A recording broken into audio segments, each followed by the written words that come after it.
We wrap up this 3-city, 8-game road trip with a day contest over in the Bay Area, San Francisco, beautiful downtown San Fran, as today the Houston Astros try and finish off this road trip with a 2-game sweep of the Giants. A great win last night, 3-1 with a home run in the 9th inning. The Astros 72-42, their best record in franchise history after 114 games. And in the process, with the win last night in the A's idle, the Astros lead Oakland by 4.5 games in the AL West. Seattle 6.5 games back. Hi, everybody. Welcome. Todd Callis and Jeff Blum for another afternoon of Astros baseball. And Blummer, it's been a good trip so far. They've won the first 2 series and a chance to make it a great road trip. Yeah, surprisingly great road trip. The pitching's kept them in ball games, and some of that timely hitting like we saw last night from Marwin Gonzalez really paying off.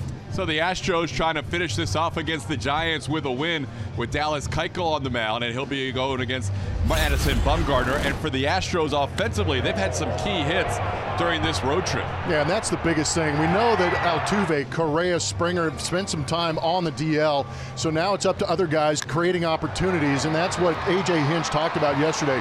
Real opportunity for some of these guys to step up big. Early on, it was Gaddis and Springer, but since then, moving into a National League ballpark, Gaddis is now removed from that lineup.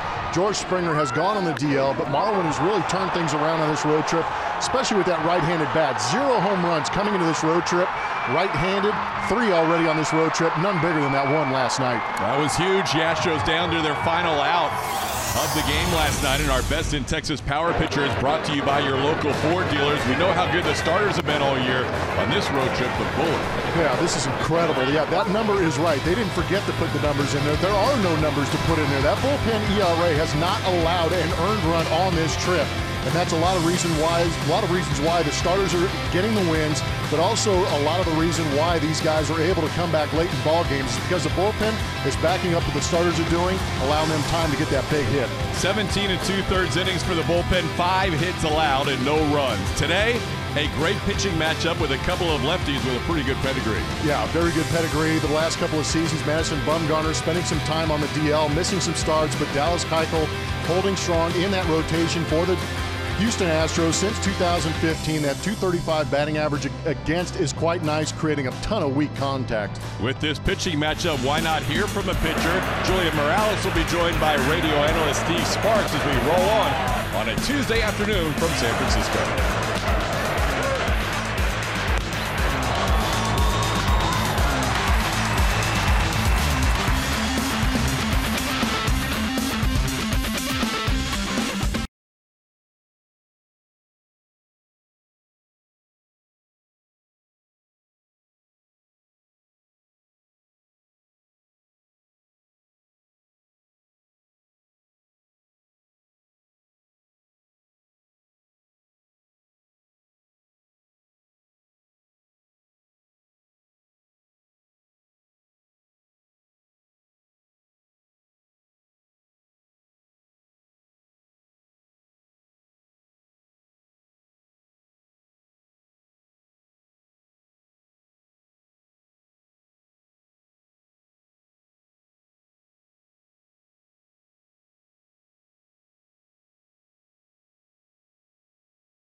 Giants. We welcome you in. Julia Morales alongside Steve Sparks, who we've brought down. He's with Astros Radio to talk a little pitching, talk a little Dallas Keuchel, who's 6-1 in his last 9. Sparky, what's been the biggest turnaround this season for Keuchel? You know, I think for Dallas is the usage of the 4-seam fastball. We've never seen that before. Even in 2015, when he was at the peak of his career, he was mostly all 2-seam fastballs, changeup, slider. But now, elevating the 4-seam fastball, probably got that from Verlander and Cole and Brent Strom, the pitching coach. But it changes the eye level, gives a little added dimension to his other fastball. He'll still throw that 2-seamer about 60% of the time. But I think it's a great idea, you know, to change in the middle of your career a couple of little things. You know, want to overhaul everything, but for Dallas, it's worked very well. Yeah, in his 7th season, he's had to make some adjustments here recently, but I know the Astros were encouraging him to use the changeup a little bit more. He's gotten away from the cutter. He's throwing that less. How is that pitch so effective? What makes that pitch so effective? I think it's very effective because he usually saves it for the second and third time through the order. So the first time, it's usually 1 or 2 pitches that he moves the ball around. He has impeccable control. But when you save that changeup for the second and third time through the order, when you really need it, it makes it that much more effective. And for Keuchel, obviously the changeup is a great pitch, has good late movement, but he sells it so well with that arm speed. It looks just like the fastball. And when they've seen a lot of fastballs already, and then it just doesn't get there, he gets a lot of soft contact that way. Well, you've got the baseball in your hand. Show us the grip real quick. Well, typically he likes to keep all of his fingers off the seam, so he just goes inside these 2 narrow seams with his middle finger, goes outside of those seams out there, and that takes a lot of speed off just by the grip, and then be able to fade the ball just a little bit. It will take a little bit more off the velocity and give it that nice fade that he gets. Good stuff from Steve Sparks there. He'll be on the radio. We will have more, though, with the guys up in the booth. A good pitching matchup today, Dallas Keuchel versus Madison Bumgarner from AT&T Park after this.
That's transparency.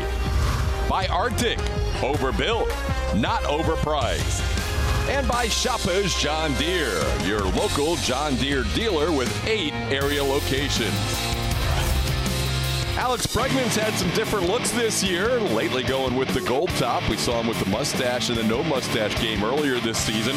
When we come back, we'll talk about how Bregman helped set up the Marwin Gonzalez victory home run last night.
back-to-back games here at AT&T Park. Last night was an exciting ninth inning, and it all started with some patience from the Astros hitters. That's right. We've got the Shiner Light Blonde spotlight. It's going to fall on that last inning, and a couple of very good ABs.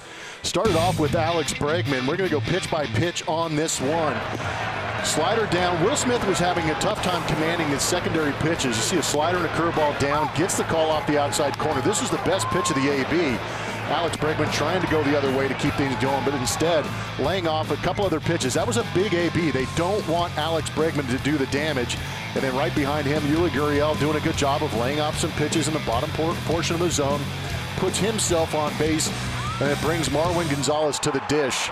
And that's when damage ensues. We talked about the command issues of Will Smith with the secondary. In a 1-0 count, he got a fastball he could drive and absolutely barreled it up. 371 feet of pure joy away from home plate. What a big blast it was for an Astros offense that didn't have a hit since the third inning. And when we take a peek at Alex Bregman and break it down, his first pitch swinging early in his career, vastly different from now. Yeah, he's done a very good job in all categories, and this is what you want to see. We talk about maturation. It's about adjusting to the big leagues, and that's something that Alex Bregman has done very well. Aggressive early on in his career, becoming a little more patient and selective in the pitches he goes after, and I think that what you're seeing is it paying off big time because the power numbers have gone up, the chase percentage has gone down, and the on-base percentage going with that slugging has been beautiful this season for Alex. And Bregman will get to hit first in the order as we take a look at the Astros starting lineup presented by Southwest Airlines. Fourth game this year, AJ has used Bregman in the leadoff spot, followed by Marwin Gonzalez, who moves up to hit second. Yuli Gurriel plays second and bats third. Tyler White is the cleanup hitter today. Josh Reddick is in right field against the left-hander. Max Stassi is the catcher. J.D. Davis at third base. Jake Marisnick in center, and Dallas Keuchel will bat ninth. Madison Bumgarner on the mound for the San Francisco Giants. Got a late start to the season. Came off the 60-day DL June 5th. Broke his pinky in spring training on a line drive back to the box. That's why he only has 11 starts. And in those 11 starts, his record is 4-4. 56 strikeouts and 66 2/3 innings pitched. 2 earned runs or less allowed in 3 of his last 4 starts. Going to be a tough matchup for some of these Astros, but it's nice that Marwin will be on the right-hand side. He's been swinging the bat well lately. Yeah, that's something we might not have said before this road trip, but he has really picked up the right-hand hitting side of that switch hitting combo on this trip. The Astros wearing their road orange, and we are underway on a Tuesday. Glad he could join us for the final game of this road trip. The Astros kind of playing with some house money at this point. They'd obviously love to win this game and sweep this series, but they already know no matter what, it's a winning road trip. They are 5-2, having won 2 out of 3 in Seattle, having won 2 out of 3 against the Dodgers in LA, and winning the first game last night in rather dramatic fashion. Bregman with a count of 1-1 takes a called strike. Alex reaching base twice in last night's game. A single in the first inning, a walk in the ninth that we just showed you. Alex has reached now in 35 consecutive road games. On the ground towards third, Evan Longoria makes the play, and that's how this game starts on a 68-degree day here in San Francisco. Defensively behind Madison Bumgarner today, you have Austin Slater, Steven Duggar, and Andrew McCutchen in the outfield. Evan Longoria, Gold Glover last year at third base. Brandon Crawford, an excellent shortstop. Strong left side of the infield. Chase Darno and Buster Posey getting a start at first. And Nick Hundley behind the plate. Well, here is the man of the hour, Marwin Gonzalez, with that 3-run home run last night. And he swings the first pitch and sends it into center field. Playable. Duggar in center puts it away for out number 2.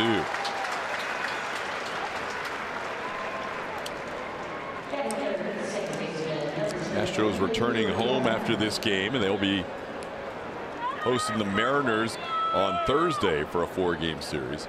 But 3 off days coming up before the next road trip.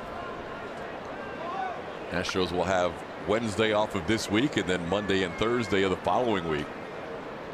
Rare to get 3 days off in the span of 9 days, but that's the case in the Astros upcoming schedule. Here's Yuli Gurriel. That allows the Astros to stay with just a 4-man rotation right now as Lance McCullers Jr. is on the DL. Yuli up the middle, and that'll be a base hit. Yuli Gurriel right back through the middle for a single with 2 outs.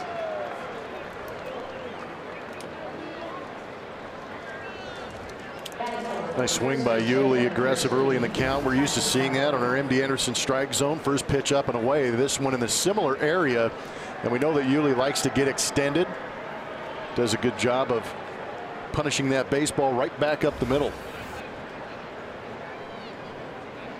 Here's Tyler White. White facing Madison Bumgarner, the 29-year-old left-hander, just turning 29 less than a week ago, last Wednesday. White takes a pitch for a ball.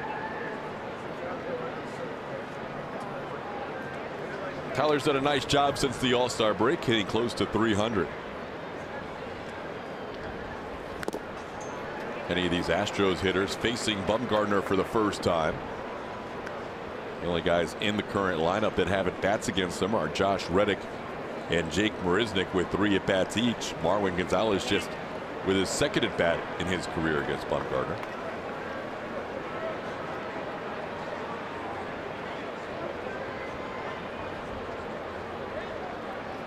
The Giants lefty last faced the Astros in the 2015 season. Yuli started, slipped, and he's going to end up with a stolen base. It was not your classic steal from style, but it worked out. That was a bit of an adventure, wasn't it? 4 stolen base for Yuli. A little quick out of the chute, got through the quicksand, and eventually made it to second base.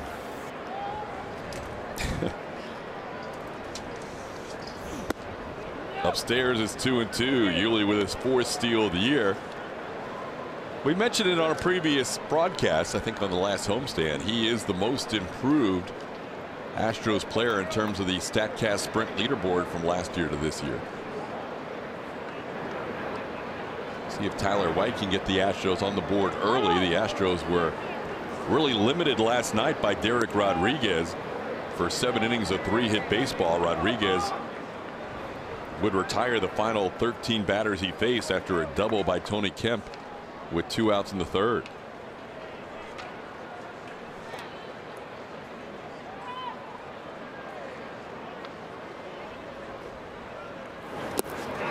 Two pitch swing and a miss. Tyler White goes down for the final out of the inning.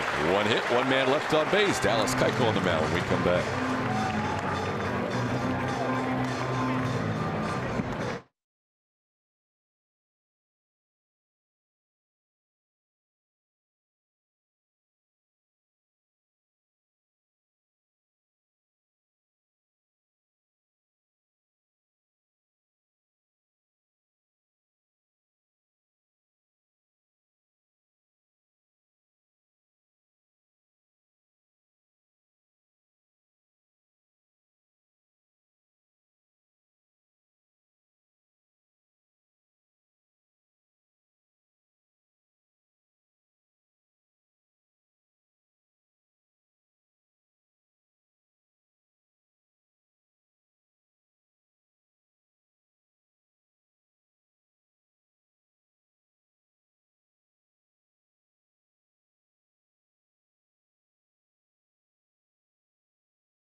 First baseman today, Buster Posey. Evan Longoria hits 3rd. Brandon Crawford in the cleanup spot.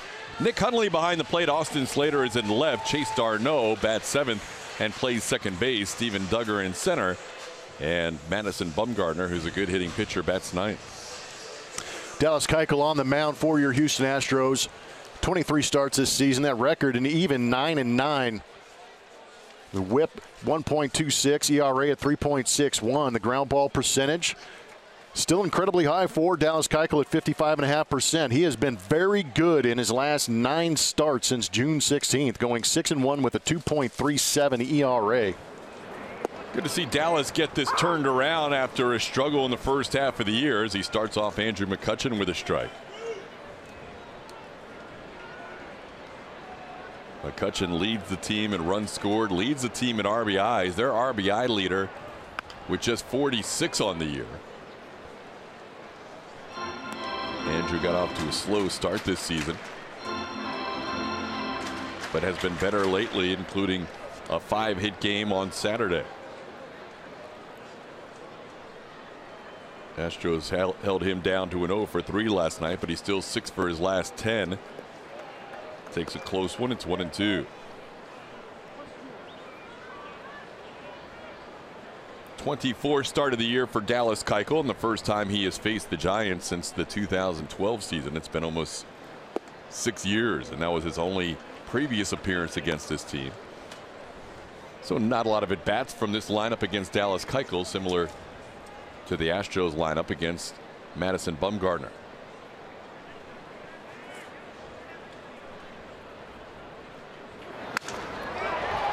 Broken bat as McCutchen will go get a new stick.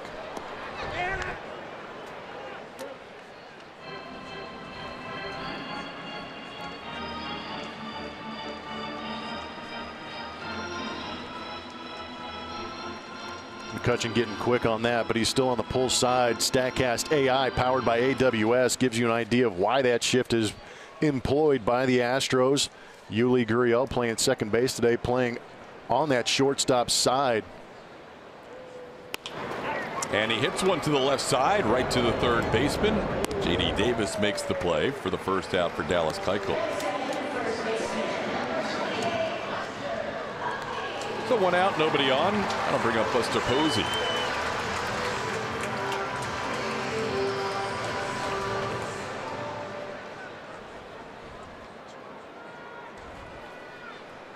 Posey leads the team with that .294 average. It has been moving up in the last 8 games. Posey caught last night over at first base today. It's a way for Bruce Bochy to get him in the lineup day game after a night game. Bochy also played first base on Sunday against the Diamondbacks after having some concussion tests after foul ball caught him in the mask the previous night. There's a foul ball. It's 0-2. It's a nice second strike to pick up. Yep. Puts Buster Posey in a hole right now. Hey, somebody's waiting for a splash hit. Nice.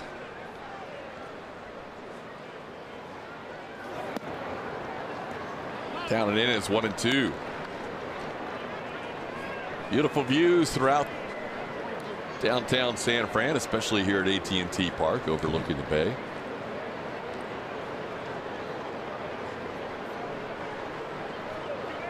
A little cloud cover right now, but the sun kind of peeking through. Most of the fielders will have their sunglasses on at some point, if not already.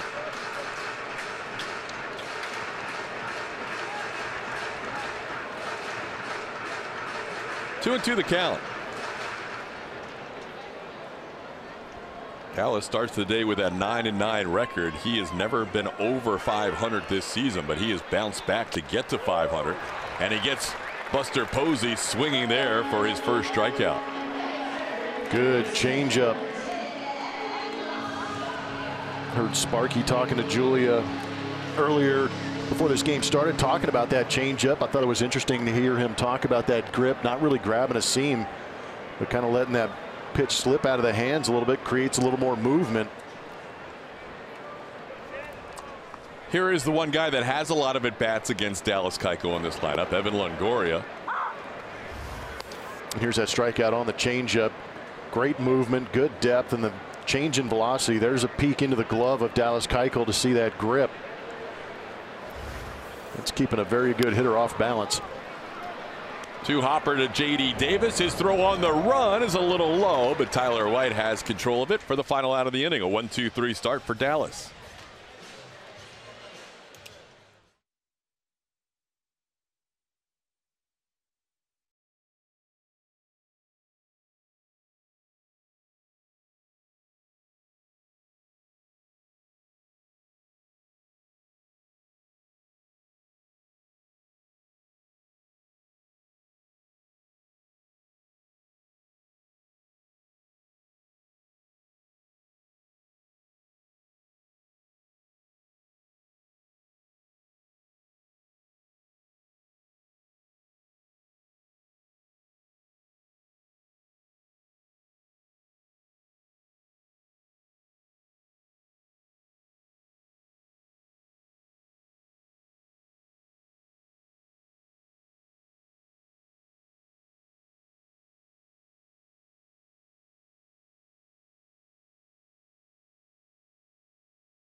We talk all the time about how much these guys enjoy being on the road, and they love hitting at Safeco Field.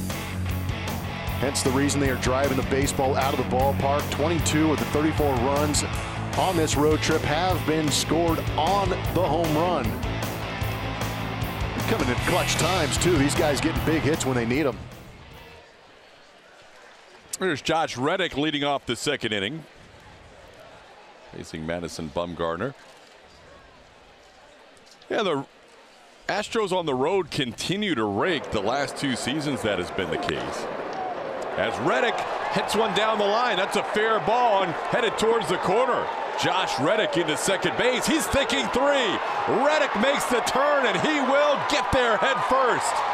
Josh Reddick, a leadoff triple in the second inning. Is he okay?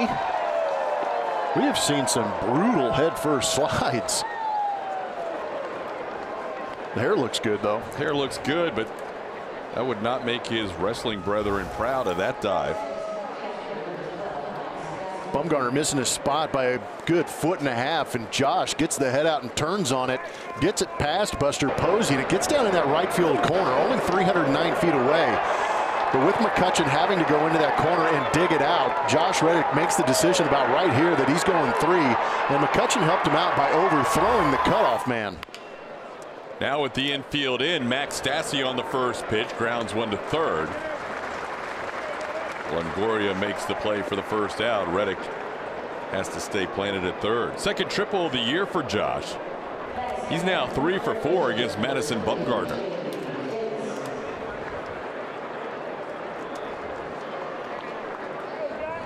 Well, J.D. Davis will bat with the infield still halfway for the Giants.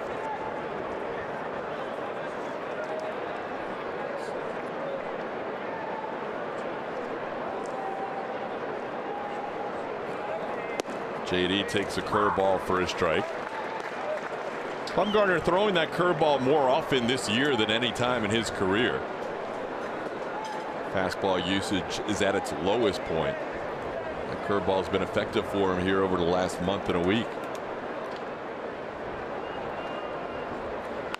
Ground ball towards third. Bobbled by Longoria. J.D. still thrown out at first. Reddick mad at himself because he thought about going down the line and then decided not to, and he would have scored as it turns out. Yeah, but you can't predict that as you hold your ground. And we talk a couple of times about with 1 out, you're going on contact. You can see Josh breaking, but he realized that that would have been a pretty easy play for a Gold Glover like Evan Longoria. If he catches that clean, he's out easy at home plate. But it's easy to second guess yourself when the guy bobbles it. Jake Marisnick will be intentionally walked as the Giants would rather face Dallas Keuchel. So an opening triple by Reddick. That was an interesting look at that play because initially it looked like Hundley was pointing to first to tell Longoria the play was at first on the short hop because he thought Reddick was coming down the line. And then Josh decided not to, and Josh is having a running conversation with the Giants bench. Friendly conversation, but a running conversation nonetheless. As an infielder, when you're playing in, the reason you are playing in is for that runner at third base. So even though Nick Hundley may have been motioning towards first base, I guarantee you Evan Longoria's intent was to take a peek and try and get that runner at home plate. Dallas Keuchel lefty on lefty. Facing Madison Bumgarner, chance to help himself here.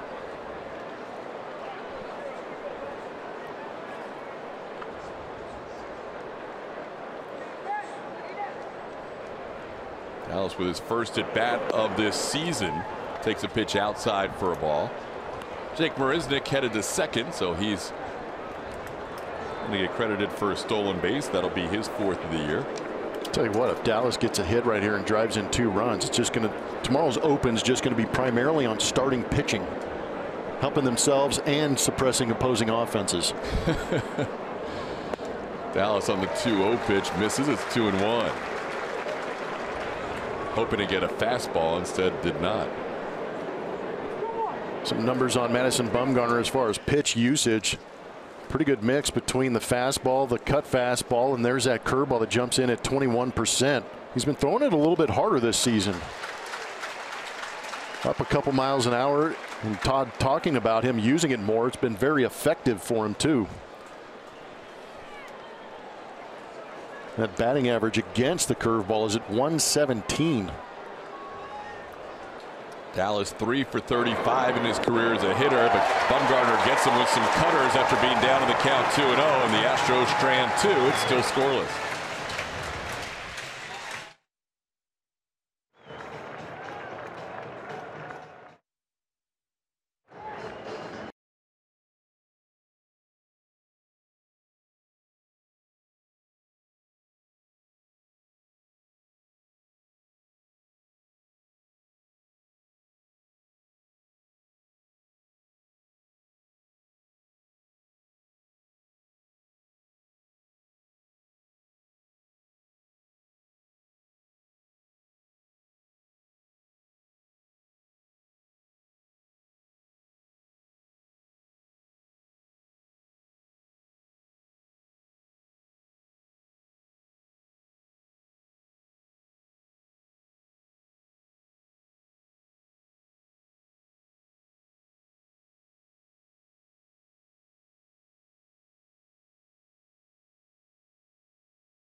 Pick your division for the ultimate Astros road trip. All right, we've got the AL East, Boston. We'll go to New York, see the Yankees, Toronto. And then we have the NL West, Dodgers, San Francisco, and San Diego. Those both sound like great trips. Remember to follow us at ATT Sportsnet SW. We'll tell you which one wins later in the broadcast. TK? Diego and Arizona and that Denver in that mix. Denver and Phoenix are also. You might want to clarify what time of year. Hey, speaking of road trips, what's your favorite Astros road city to visit? That's our Twitter Tuesday topic. You can send your pictures, your stories, your reasons why you like these road cities to @ATT Sportsnet SW. Or you can send them to us, Real Tide Callus Plumber 27, Julia Morales. There's a ball sliced the other way and a fair ball down the left field line. Brandon Crawford digs for second base. And a nice job getting the ball back in by Marwin Gonzalez, but Crawford has a leadoff double in the second inning.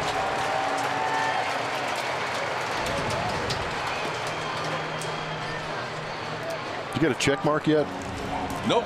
Still waiting. Still waiting for that Twitter check mark. Good luck with that. Thank you. Brandon Crawford did a good job with that. Little bit of a cut fastball down and away. Hit that ball pretty well down that left field line. Marlon, I thought, played it pretty good off that wall, just to throw a little bit off line.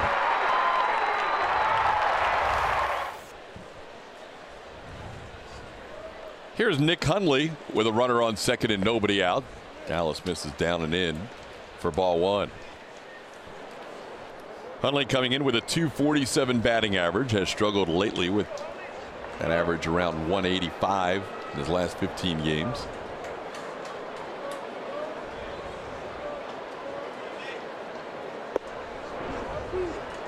Julia sounded warmer on that first part of the inning here on our Stroh poll. What sun is out there has got to feel good. Last night she was definitely bundled up. The JMI has changed a bit for this day game. 2-0 pitch foul to the plate. It's 2-1.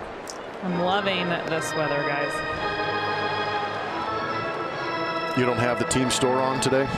No, I haven't lost the jacket. It's not warm yet. But it's comfortable. Very comfortable, yes. Very comfortable. Sun's even out. Need my sunglasses. Ready for the times. sunnies. Yep, I'm ready. You look so happy. I'm trying to, I want the fog to go away because I want to go check out the gorgeous views from up past the splash cam area. It's got to clear out a little bit.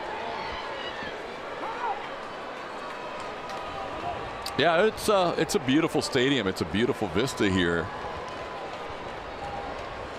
AT&T Park, formerly Pac Bell Park.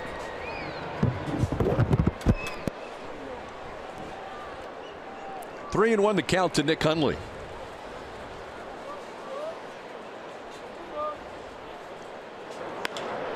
Into center field, coming on Jake, still coming, and he will make the play. Jake never had to go to the ground to make that catch, but a nice running play nonetheless by the Astros center fielder. I wonder if Jake surprises himself sometimes, because I'm with you. Watching him come in, I was waiting for him to lay out because he looks like he's anticipating or preparing to lay out, but then all of a sudden he catches it chest high. Almost as if he overran it and shocked himself, because he got a great jump and a good read.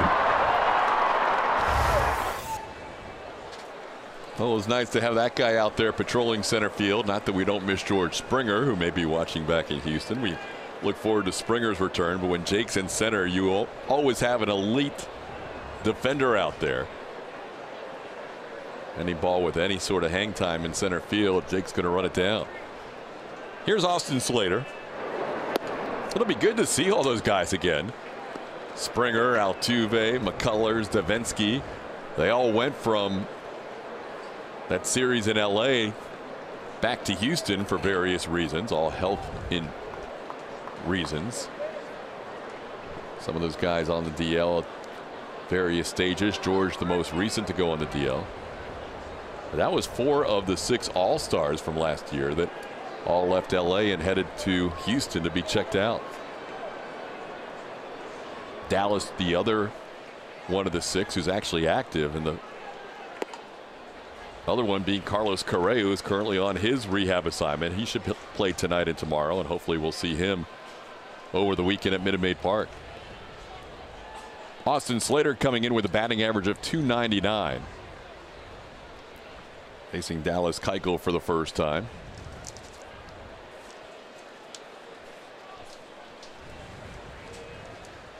Opening double by Brandon Crawford. Astros trying to strand him just like the Giants did to Josh Reddick, who opened the top half of this inning with a triple.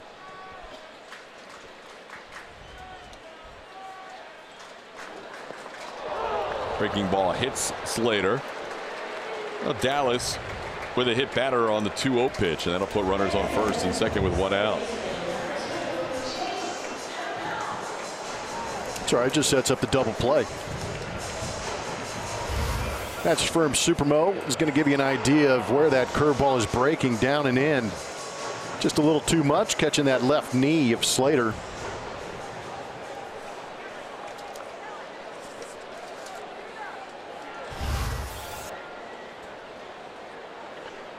Here's Chase Darno getting a start today at second base.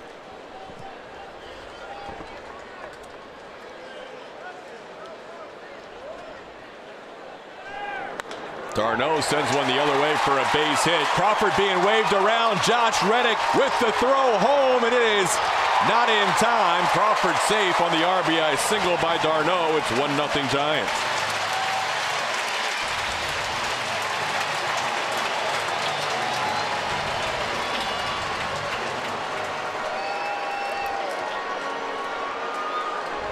Good piece of hitting. Down and away, just go with it. Especially with the runner in scoring position. The Giants taking advantage of their leadoff double. After an inning, we saw the Astros unable to come up and score Josh Reddick after a leadoff triple. Here's the number 8 hitter, Steven Duggar.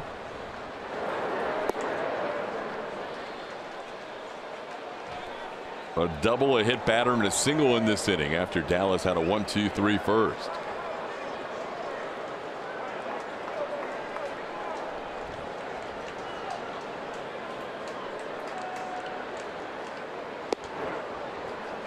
There's a strike. It's 1-1.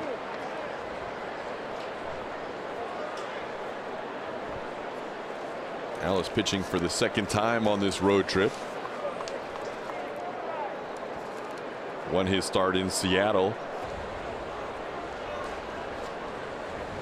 7 innings of 3-run baseball in that one. Astros winning 8-3.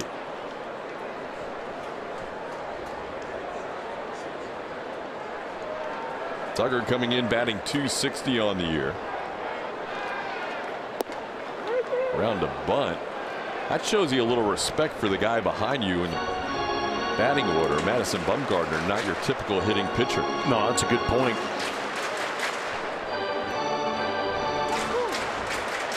Bruce Bochy has actually let Madison Bumgarner hit in his starts in American League ballparks. Did it across the bay in Oakland. Swing and a miss. Dallas able to get Duggar for a strikeout. That's now 2 outs in the inning and 2 strikeouts for Dallas.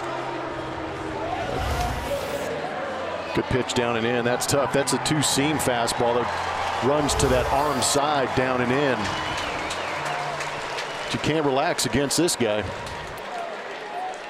Well, Madison Bumgarner, you see the 17 career home runs, a lifetime 181 hitter. This year he struggled a little bit though. 2 for 22. And he slices one down the line and right and out of play. Dallas had an opportunity to help himself out in the top half of this inning with runners on second and third and 2 outs. And now Bumgarner batting with first and second and 2 outs, and the Giants leading 1-0. 2 for 22 this year for Bumgarner, who bats right-handed as a left-hand pitcher. So like Lance McCullers Jr., who goes the opposite way, throws righty and bats lefty, Bumgarner has that protective guard on the elbow.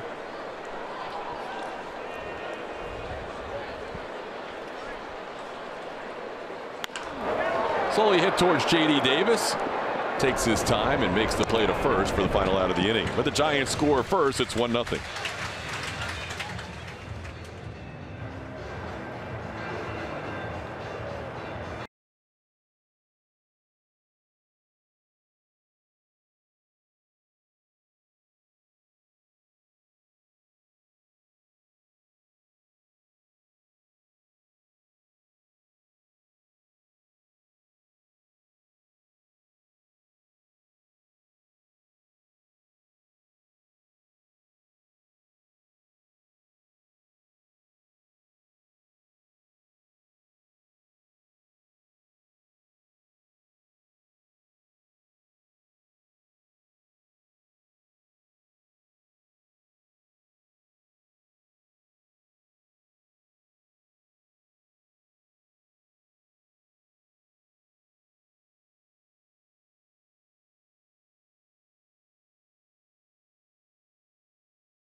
third amongst all National League shortstops. We saw him make a great play last night on a short hop.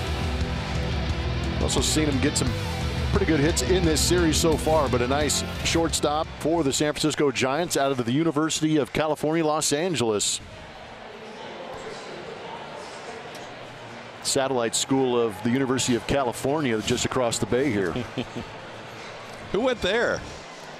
I don't know. When Julia gets up by that splash cam, I'm going to ask her if she can see the Campanile over there across the bay in Berkeley. All right, Drew has chimed in on our Twitter Tuesday, favorite road city to travel. Phoenix is where Drew dropped off those movies for Julia that we talked about earlier on this road trip, Fast Times at Ridgemont High and Ferris Bueller's Day Off. Some good ones just got back from L.A. where we saw Justin Verlander strike out 14. That was a good road trip for Jimmy Randolph. Thanks to our viewer Drew, we were able to have a little Ferris Bueller discussion the day Walker Bueller pitched against the Astros with Julia. Alex Bregman leads things off for Houston in the third. And Alex sends one into left center field. Duggar and Slater converge. It's Duggar, the center fielder, who puts it away for out number one. So what is she looking for?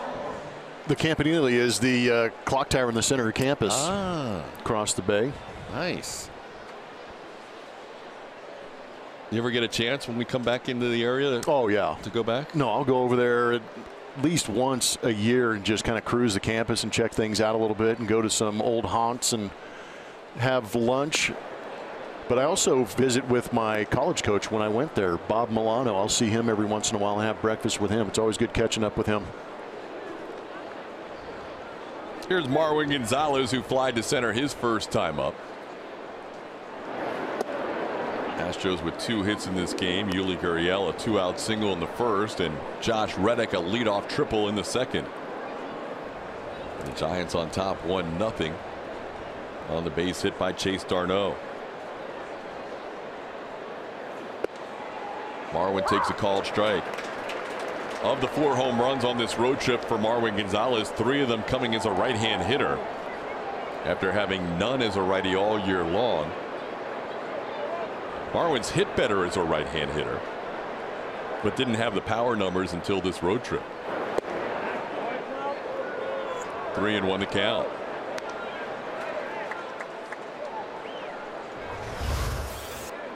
I would imagine this is a tough pitch to call for an umpire. It looks like it's breaking back towards that outside corner, but sometimes it just goes around the outside corner.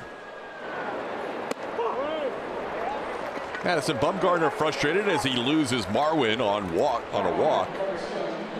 That is the first walk issued by Bumgarner that was not an intentional walk. Come to Minute Maid Park this Friday. It'll be fireworks brought to you by Occidental Petroleum as they bring us our Friday night fireworks. It's the best fireworks show in town, and it'll be synced this Friday to 70s and disco theme music after the game. Visit astros.com/Friday nights for tickets. Well, on this Twitter Tuesday, we have asked fans about their favorite road city to visit, and there are a lot of fans present here at AT&T Park that would pick this place.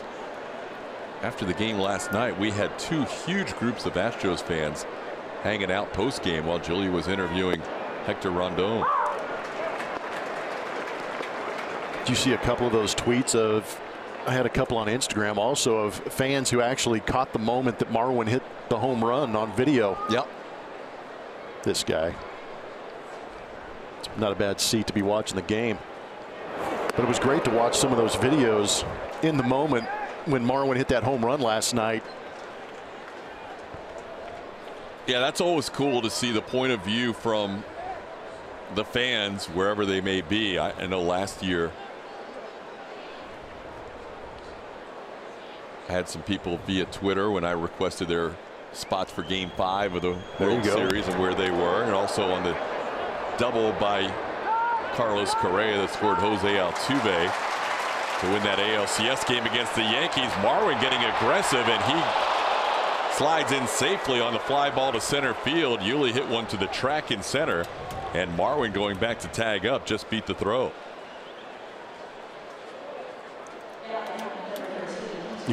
I mean, sorry, Marwin's been feeling frisky. That's good to see. It is good to see. And it was a good read, too. As soon as he saw that Duggar was going to get back there and be camped underneath this baseball, that's when he chose to go back and tag up.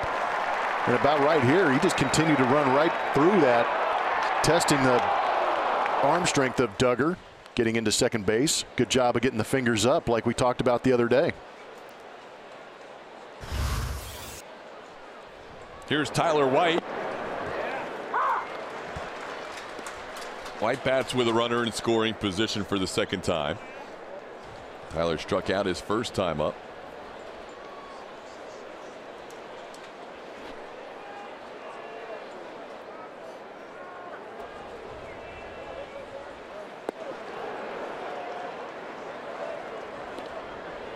Watching all those videos last year on Twitter from fans wherever they may be sitting at Minute Maid Park, it was so cool because each fan has their own unique experience of that moment.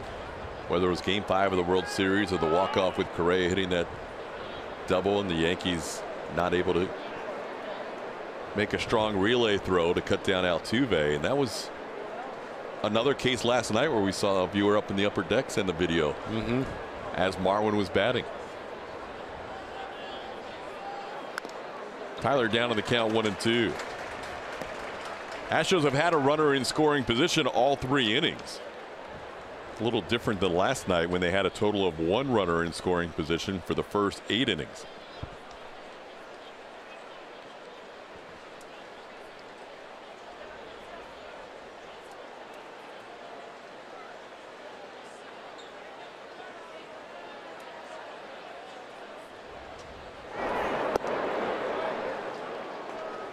Two and two the count.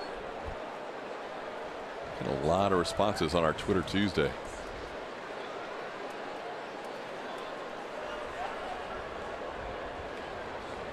One thing we have noticed, Astros fans are filling up the road ballparks the last few years. Man, isn't that the truth? Breaking ball called, third strike. White goes down looking. And it's 3 strikeouts for Bumgarner. He struck out White twice.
Between Charlie Morton and Derek Rodriguez. Charlie Morton was fantastic. Just the 1 earned run, just that 1 home run, 1 pitch really that was the blemish on his 7 innings of really good work.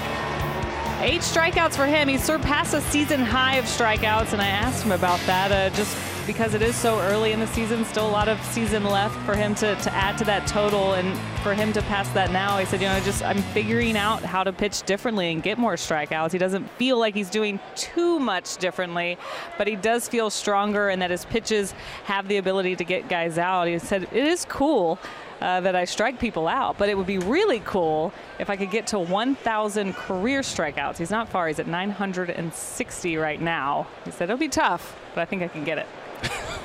It's 4 more starts. The way he's been going. Love Charlie. He's the best. Hanging out with Garrett Cole as Andrew McCutcheon grounds one towards third. J.D. Davis makes the play, and that's out number 1. We've got some league leaders for you, and it's brought to you by Houston Methodist. Pitching this season, the team ERA, starter ERA, whip, opponent batting average, all number 1. That bullpen is faltering at 3.05. They are in second place to the Arizona Diamondbacks, who are at 3.04. But they have made a strong push on this road trip, not allowing an earned run the entire time. 17 2/3 innings. 5 hits. It's not like they've given up a lot of threats. Here's Buster Posey. Well, that's the interesting thing. You know, watching these guys every day, you realize that they are doing good things, but then you see the numbers to back it up, and they're even better than you thought they would be. Soft line drive. Picked by Hewlett. He gloved it, and then it ended up on his bare hand. And that's 2 away. That was fancy. It was.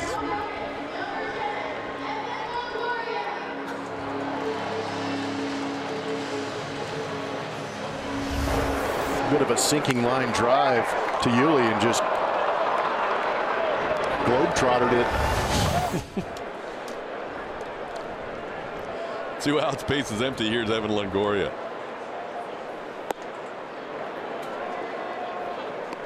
One 1-0. Evan grounded out to third his first time up. Astros down 1-0. Both teams with 2 hits in this game. And Evan bids for the third hit, but Josh Reddick cruises over into right center field to make the play for the final out. Another 1-2-3 inning for Dallas. He's gotten the top 3 in the lineup twice.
A 3-1 win with Marwin Gonzalez hitting a 3-run home run in the 9th.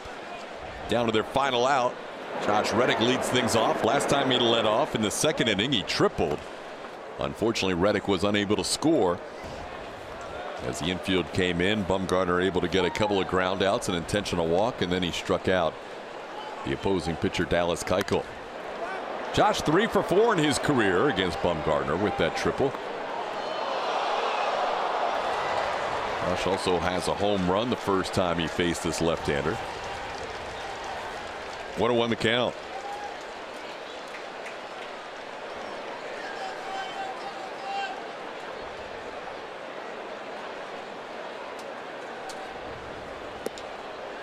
Whatever struggles may have ailed Josh Reddick against lefties prior to becoming an Astro, he has certainly figured it out with Houston.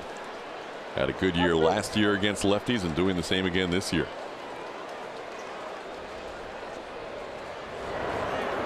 But Bumgarner able to get him on the cutter there on the 1-2 pitch. Josh goes down for the 4th strikeout for Bumgarner. There's 1 out in the 4th. Bumgarner choosing to stay away from Josh. Turned on a fastball inside last time up.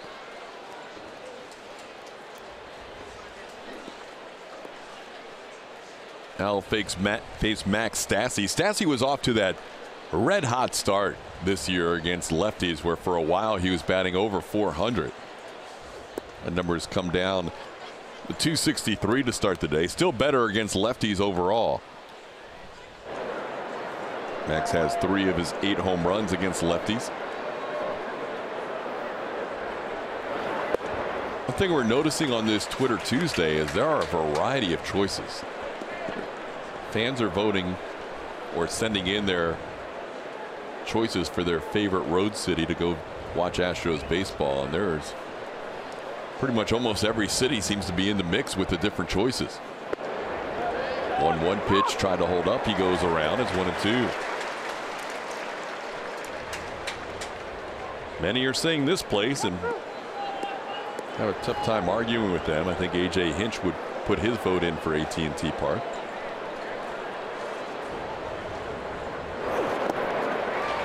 Stassi goes down swinging. Bumgarner with a couple of strikeouts this inning. He has now struck out the last 3 batters. Fenway wins every time for Kyle. It's a lot of road cities on the ledger. Detroit, KC, Arlington, LA, and Boston. Just for proximity reasons, I think Arlington gets the most Astros fans, but harder to pick them out here. But we know after the game there were a lot of them. Here's a slow ground ball towards third. Longoria charges, makes the play. J.D. Davis retired. Bumgarner with a 1-2, 3, 4th inning.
Afternoon. Who am I? Put a ring on it. Live from New York. Ryan Express. Beyonce. What? No, sorry. She never played for the Astros. Dang it. Send your guesses to @ATT Sportsnet SW. Here's Brandon Crawford. He has scored the only run of this game for either side. Crawford a double his last time up. Scored on a single by Chase Darno. This time into shallow center field where Jake Marisnick is there and puts it away for the first out. Dallas had a stretch there where he allowed 3 of 4 batters to reach base. Other than that, he's been very good. He retired the first 3 batters of this game, and now he's retired the last 6.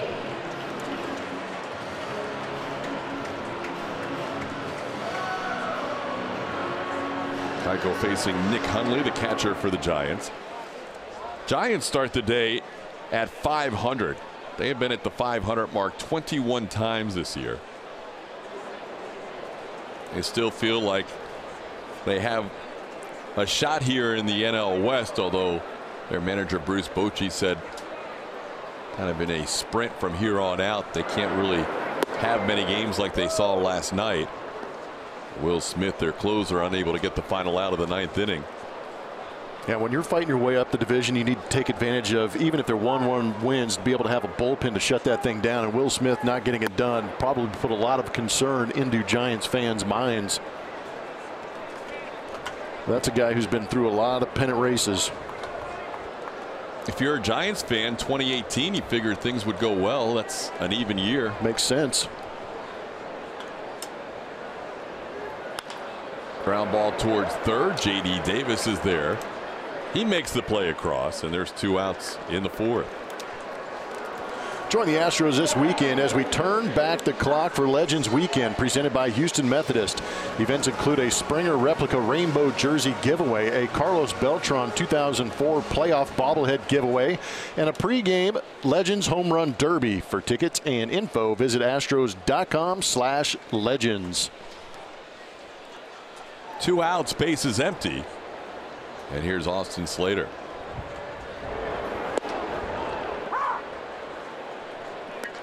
Slater was hit by a breaking ball his first time up.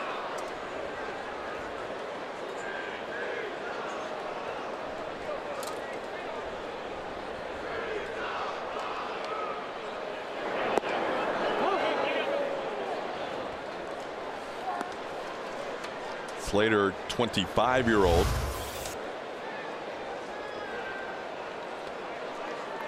Good pitch. Doesn't get that call. It's 1-1. Slater went to Stanford. A.J. Hinch prior to the game, mentioning the temperature in Palo Alto. He always knows the temperature in Palo Alto, it seems. Very proud of his Stanford University roots. Yeah.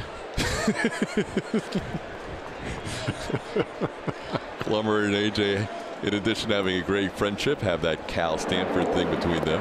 Yeah, it still goes on. He is actually the only likable human I've met at Stanford. Wow.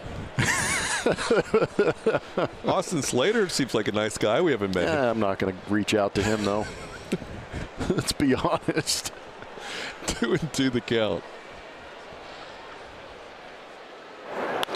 There's a ball into left field for a base hit off the bat of Slater. He's been on base twice.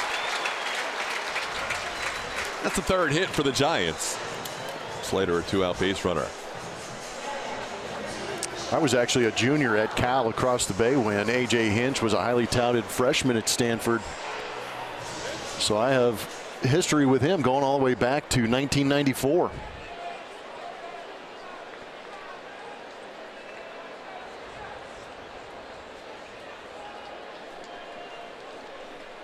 Plummer and AJ always enjoy the trips out here to the Bay Area, and an extra one this year with the Astros playing the Giants. Astros will have that rare occurrence coming up on their schedule where they checked out of their hotel here in San Francisco today, and on their next road trip they will check right back into that same hotel to start the next trip. They'll play the A's the next trip. They stay in San Francisco for those games.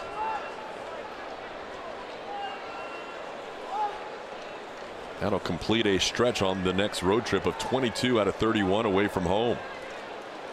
Darno fouls one at the plate, and he's in some pain on the 0-1 pitch that he fouls. Yeah, that one buckled him in a hurry. Probably catching that front kneecap. We get the back one. We've seen that a couple of times this year where a pitcher will get inside and really tie up that hitter, but no, it's that lead leg, that inside of that left knee of Darno. This is unpleasant. Tries to bring the hands in to fight it off, but that ball gets just too deep. Yeah, that squared him up pretty good.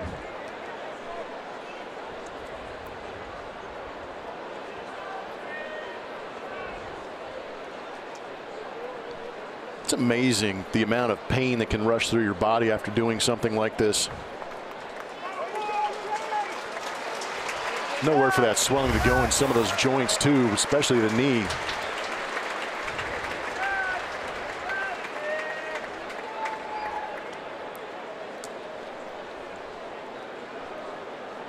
Darno last year with 3 different teams, Atlanta, Boston, and San Diego, signed in the offseason as a minor league free agent with the Giants.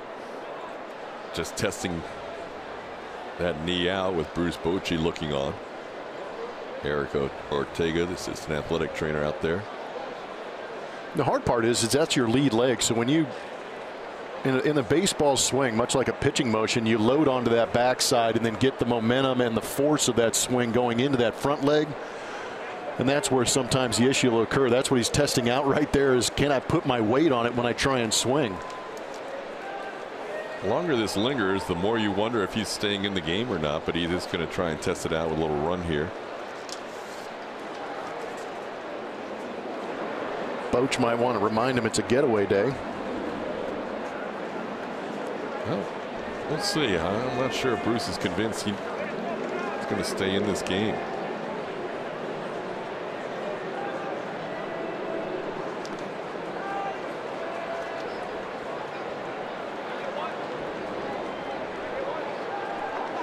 That's it. Chase Darno is going to come out of the game. But Darno with an RBI single his first time up. Fouls the 0-1 pitch off his left knee. Tried to test it out to see if he could put any weight on there, and he has decided that is not feeling right, so he will be pinch hit for in this 0-2 count. We're going to get Twitter questions about this 0-2 count, Plummer. Not if you thoroughly explain the situation and how it works from here on out. 0-2 count. No pressure. Fans at home, listen up. For the pinch hitter, who basically now gets a free run at it, because if Alan Hansen does anything positive, it will go to his record. Walk, hit by pitch. But if he strikes out, it'll go against Mr. Darno's record. So Darno, who's headed back to the clubhouse, could end up getting a strikeout as he leads with an 0-2 count. And when we go to commercial break, I'm going to ask you what you just said again. 0-2 count. I'm messing, dude. Hansen's got a free run. If he struck out right there, that goes against Darno. Now what? Still good. He's got the whole at bat to. He can only do something now if he grounds. This is a win-win. If he grounds out or he flies out. If Hansen actually makes contact with the baseball, it's on him? Yeah. Strikeout. Anything. Strikeout goes back to the other guy. Darno. Congratulations, Darno. Out of the game, and you struck out. So that'll do it for the Giants. One runner left on base.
every day.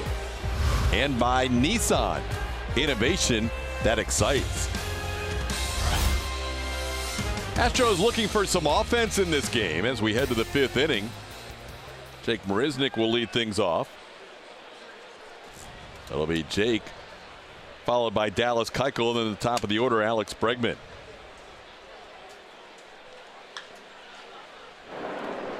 Alan Hansen, who pinch hit with an 0-2 count, has stayed in the game. He's going to play second base for the Giants in place of Chase Darno, who fouled a pitch off his front knee. Jake intentionally walked his first time up. And Jake sends one to left field, long run towards the corner, and that ball's a fair ball. Austin Slater plays it off the wall. Jake Marisnick, a leadoff double. The Astros with their third hit of the game, their second extra base hit. Reddick led off the second with a triple. Now Jake with a double to lead off the fourth. Just a hair quick again, catching it off the end of the bat, or else that ball would have been launched out of here. That was a great swing from Jake Marisnick trying to stay back. Well, we'll get to see Dallas test his bunting skills here. Never easy lefty on lefty. Dallas does have 6 successful sacrifices, 5 of them that first year when he was in the National League. And he bunts that first one foul. Dallas got 20 at bats that first year with the Astros in 2012 playing in the National League. Only 15 at bats since, and has just 1 sacrifice in the last 5 seasons.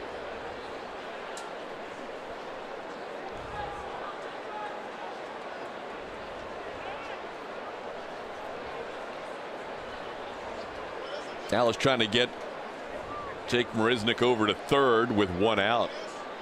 Give Alex Bregman a chance to bring him home. Dallas lays off that pitch. It's 1-1. The nice thing about having Jake out there at second base is that he's got some pretty good speed. You don't have to be absolutely perfect with this bunt if you're Dallas Keuchel.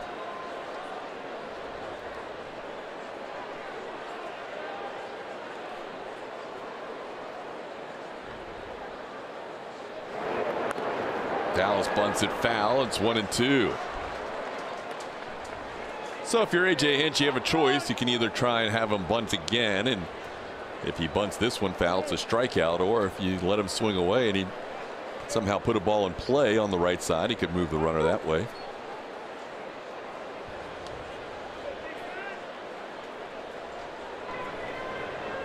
Around the bunt again, and he'll take it. Jake gets back on the throw by Hundley. Madison Bumgarner asking Sean Barber why that was called a ball. It's 2-2. Guys are having issues diving back into bases. I saw Josh Reddick earlier in the game stuff his right hand into the ground. I don't think that was a bunt, but on this back pick, watch the slide. Jake doing the same thing. I don't know what's going on, if there's some weird consistency in the dirt, but they are just shoving those arms into the dirt and not sliding gracefully. Dallas strikes out on that bunt attempt. So unable to move the runner along. Still holding that right wrist a little bit is Jake.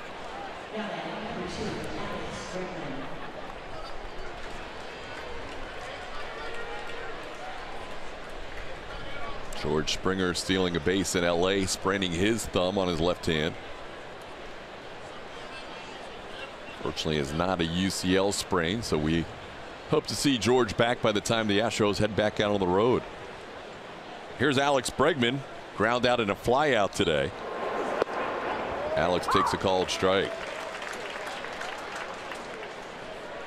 In zone contact, hot zone percentage. Yeah, I'd say that guy's going pretty good. One zone to possibly attack is up and in, but if you make a mistake anywhere else in the zone, my goodness.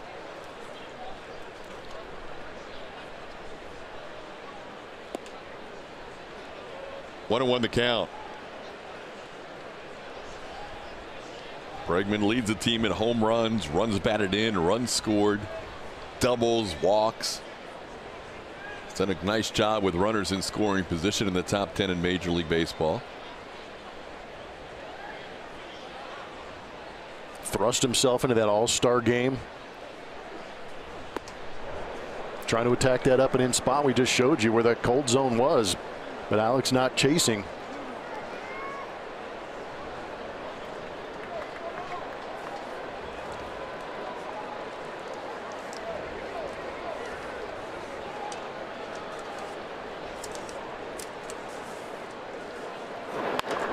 Alex drives one to left field, but Slater is there, makes the play. Hit hard by Bregman, but he is out number 2.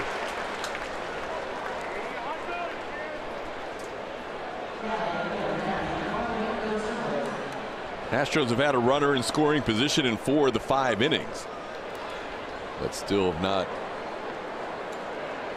picked up a run against Madison Bumgarner. Here's Marwin Gonzalez. Marwin has walked and also flied out to center.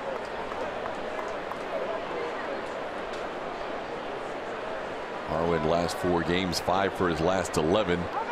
Had one of the biggest hits of the season last night for the Astros. Could be a big hit right here with 2 outs.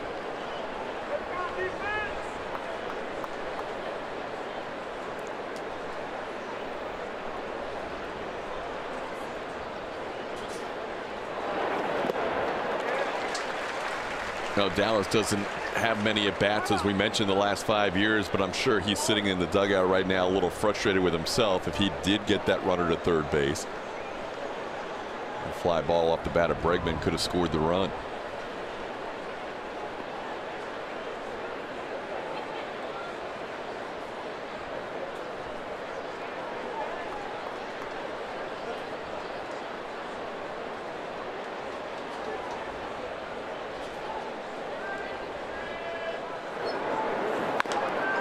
Marwin grounds one foul. It's 0-2.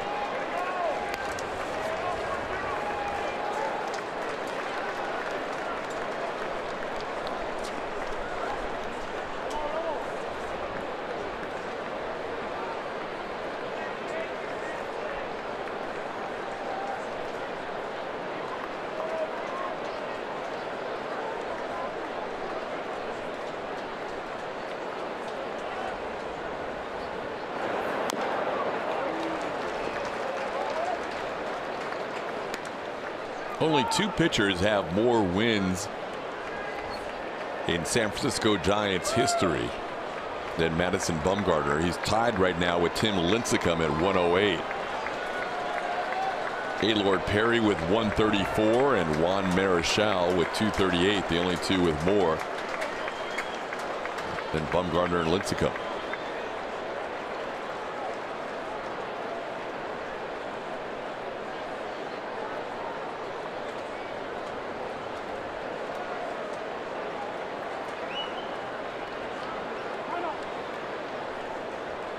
Nick Hundley going out to talk to Madison here with 2 outs and 2-strike count on Marwin. I don't seem to be on the same page. Just trying to talk it out in this 0-2 count. Do you waste a pitch? Where do you waste it? And what pitch are you trying to set up if you do that? Also might be trying to mix up the signs with the runner at second base. MLB.tv is now available at a lower price. Get every out-of-market regular season game plus a free subscription to At Bat Premium for $59.99. Blackout and other restrictions apply. Visit MLB.tv to take advantage of this special offer. Hundley having to work this inning, blocks that one. It's 1-2.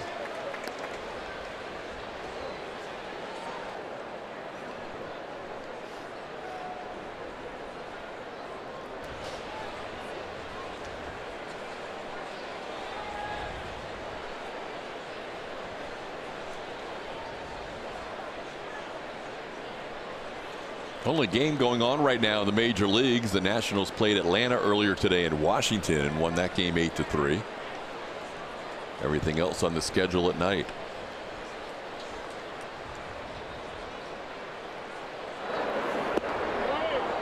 No chase for Marwin. It's 2-2. He's putting together a nice at bat here.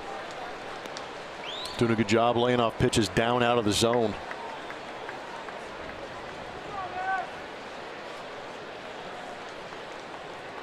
Pitching him pretty tough, knowing that Yuli is on deck. Yuli's hit the ball hard a couple of times his first 2 ABs. Only has 1 base hit to show for it. Second AB flew out to the warning track in center. 3-2. Well, Marwin, who is down 0-2 now with a count that's full.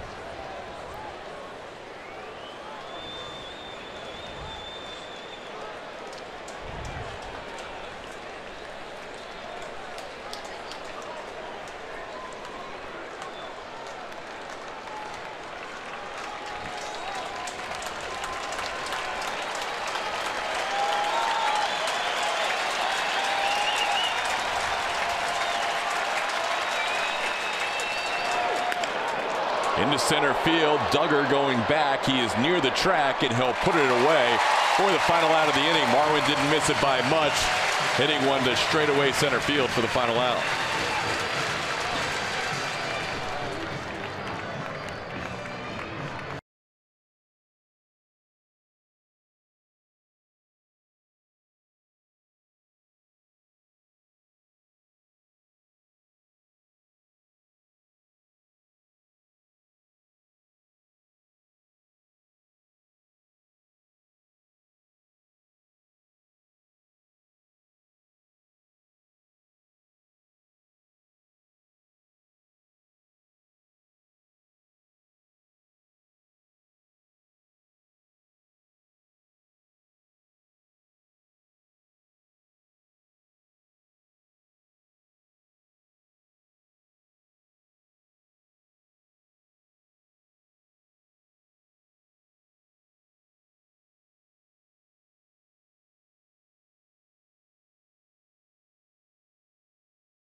On in this game in 5 innings of offense, and now we head to the bottom half of the 5th.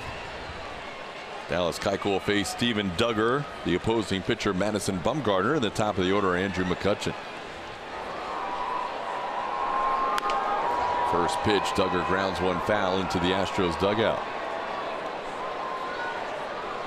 Astros dugout is relatively quiet now, but it fills up, especially for games here in San Francisco, because there is no place for the bullpen guys to go, so they hang out in the dugout. A rare chance for the bullpen guys, the starters, and the guys on the bench all to hang out together. Yeah, super enjoyable. No, this is one we were talking about yesterday about the bullpens being on the field, but there's no place for those guys in the bullpen to be. Much like Montreal at the Big O, where I started my big league career. Wrigley had their bullpens on the field for a long time, but they had benches down there, so the bullpen guys were able to go down there and hang out, but they've got nowhere to go, so they are all piled up in that dugout. 2-1 the count to Duggar. Duggar rips one down the right field side, but foul. Hits the bullpen mound. And you know, from being in that dugout your whole career, there's kind of certain areas where each guy has their little spot where they keep their gloves, where they sit in between innings. Yep. Kind of ruins all that. You don't seem like you're a big fan. I had some pitchers that were very good friends, but yeah, it's just awkward. All of a sudden you're thrust into a situation where you've got to make room for extra people. Down goes Duggar on strikes. Dallas Keuchel picks up strikeout number 4. No player does more is presented by HEB. Willie Mays, 21 years with the New York San Francisco Giants. He is in the Hall of Fame, and there's a couple of guys you really wish you would have seen play in person. This is definitely one of those guys. Over 3,000 hits, Over 600 home runs. Bumgarner up the middle. How about Yuli with a nice backhand play? Bumgarner bidding for a base hit. And Yuli makes a fine defensive play for out number 2. It was a very nice play. But back to some of the numbers on Willie Mays. There it is. 3,283 hits, 660 home runs, 1,903 RBIs, 20-time All-Star, 12-time Gold Glover, couple of MVPs and a World Championship. Just incredible numbers in 23 years. And a lot of games at the stick. Yeah, which makes those numbers even more impressive. Here's Andrew McCutchen taking a pitch for a ball. Bumgarner hit that delivery from Dallas Keuchel at 109 off the bat with the exit velocity. That's a hard out. That is. Yuli doing a good job going to his backhand side. Catching that on the short hop. Popping up nicely. Nice casual throw to get Bumgarner.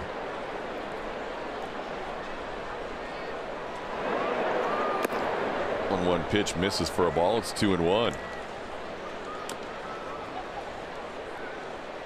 While we're taking that shot of the dugout, we saw Julia return.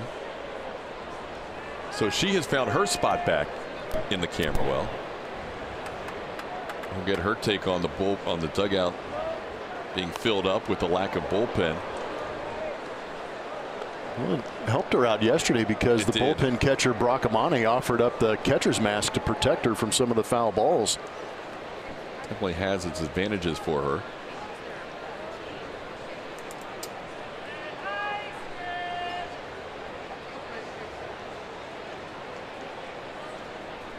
Two and 2 the count to McCutchen. Takes it inside. It's 3-2.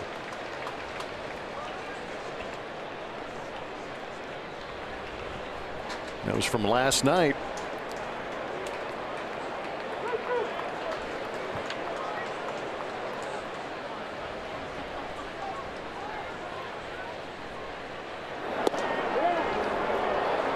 Dallas frustrated. It's ball 4.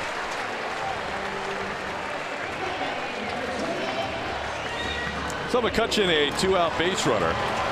Keuchel's hit a batter and now walked his first batter of the game. And here's Buster Posey.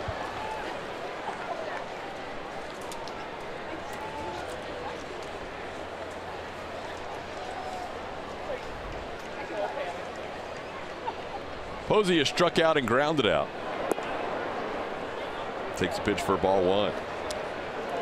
Another well-located changeup that he doesn't get the call on.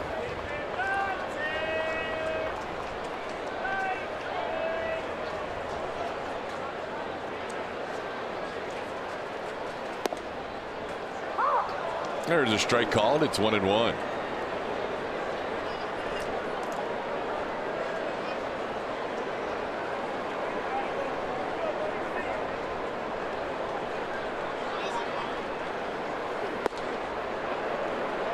Mentioned in last night's game, Posey and Jose Altuve, the only hitters in the last 51 seasons of Major League Baseball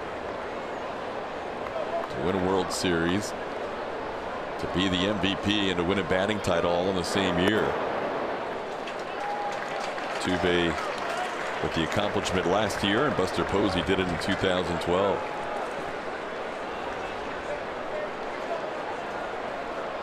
Three and 1 to count.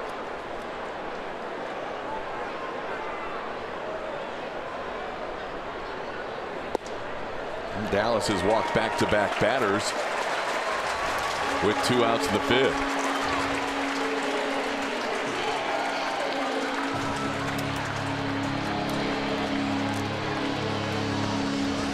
Now Keuchel will face Evan Longoria.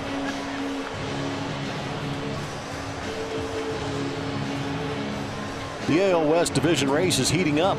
Cheer on the reigning champs as they take on the Mariners in a 4-game series this weekend.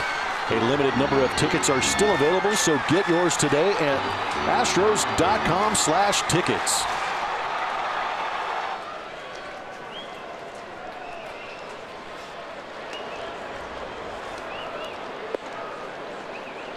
Dallas misses on the first one to Evan.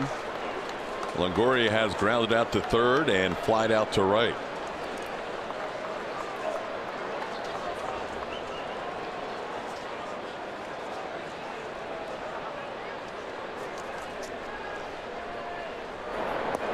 Coming into this game, the rest of the lineup had 15 at bats against Keuchel, and Evan Longoria on his own had 21 at bats against Dallas. Overall, Evan is 5 for 23 against Dallas, but Dallas has won most of the battles lately. As he's retired him the last 8 times, but he's down to the count here, 2-0. A walk to McCutchen, a walk to Posey, and he's behind in the count here to Longoria.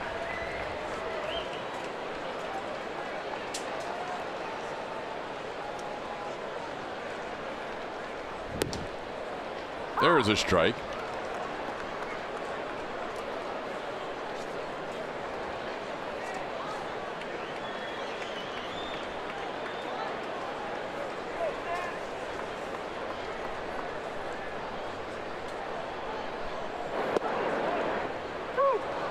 Two and two.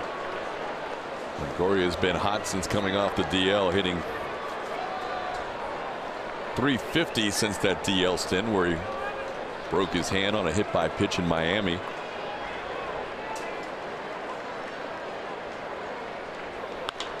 Hits it hard, but on one hop, gloved by Bregman, who backhand flips to Yuli for the final out of the inning. So a couple of walks, a couple left on. It's still 1-0 headed to the 6th.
Bruce Bochy, 3-time winning manager of the World Series.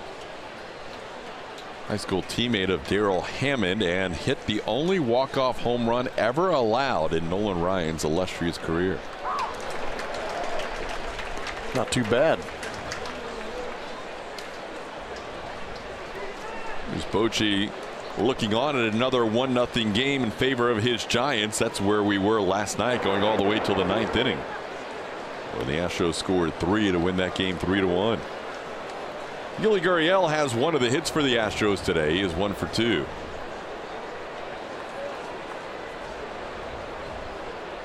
Singled and stole a base in the first inning. Grounds this one foul. It's 1-2.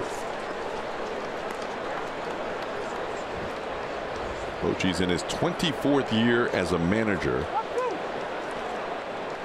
12 with the Giants.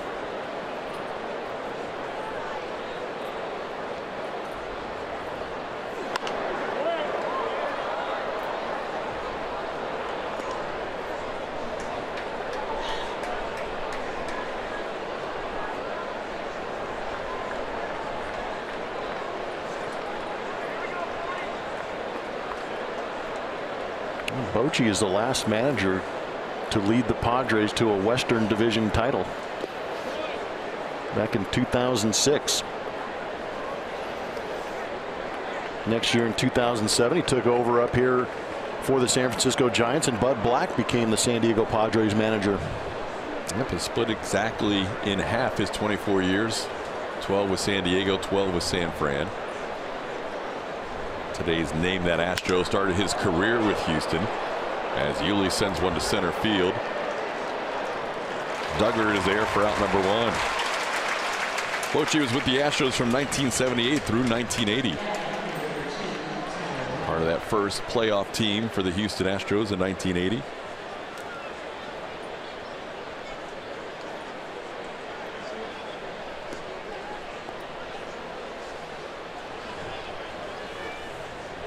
Here's Tyler White. Bumgarner has been tough on White today. He struck him out twice.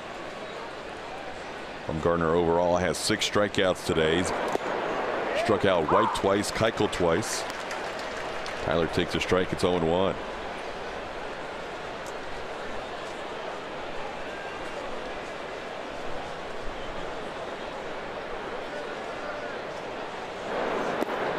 With Tony Kemp getting the day off today against the lefty Bumgarner, that moved everybody else up a spot from the lineup last night. Marwin jumped from 5 to 2, Bregman from the 2 to 1 spot, and Yuli into that 3rd slot, meaning White would hit 4th with Josh Reddick behind him. White down in the count, 1-2.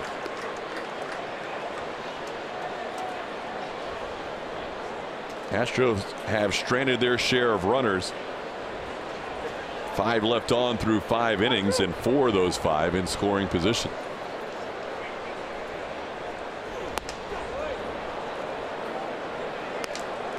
Two and 2 the count.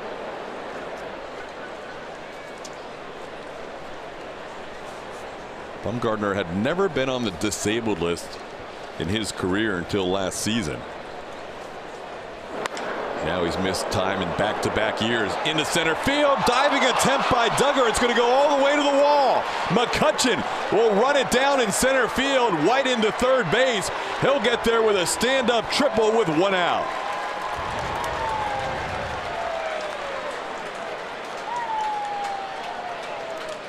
Good swing, good hustle.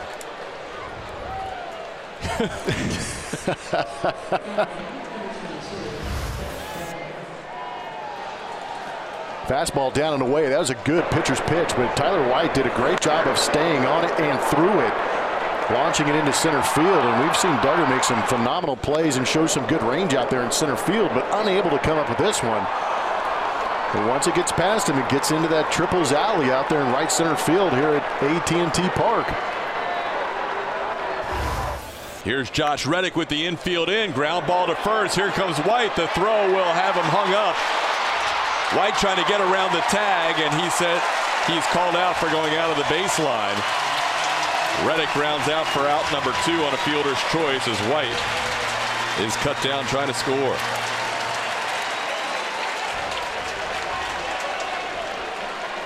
Well, Josh has been frustrated a couple of times on that contact play, once as a runner and now as a hitter. Yeah, we're seeing some Astro hitters get very aggressive with a runner at 3rd base, not trying to work counts. Again, in that situation, you're looking for something you can drive to the outfield. Josh hit it pretty good, but right at Buster Posey. Another scoring opportunity stifled. Yeah, and another situation with the infield in and a runner on 3rd base. The Astros have failed 3 times in that scenario with a runner on 3rd base and less than 2 outs. Max Stassi grounded out with Reddick on 3rd and nobody out in the 2nd. J.D. Davis the same with the infield in and 1 out. That was a play Reddick was frustrated with himself. He felt like if he had gone on contact with Evan Longoria bobbling the ball, he would have scored.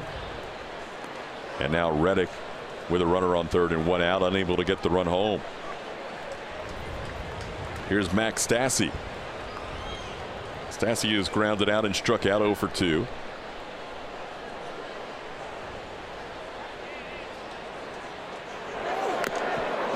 Reddick on the move, and Stassi fouls it away.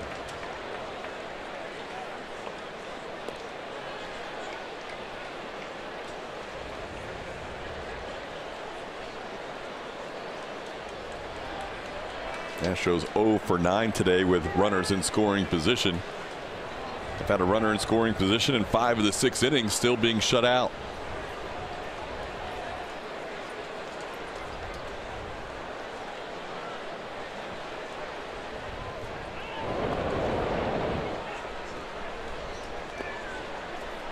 Bumgarner missing the first 60 games of this season after being hit by a line drive. And his spring training start, his final start of spring training in Scottsdale. But Merrifield hit a line drive comebacker that got him on the left hand.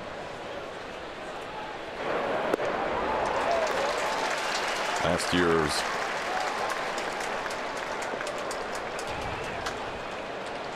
Bumgarner missing 3 months after a dirt bike accident.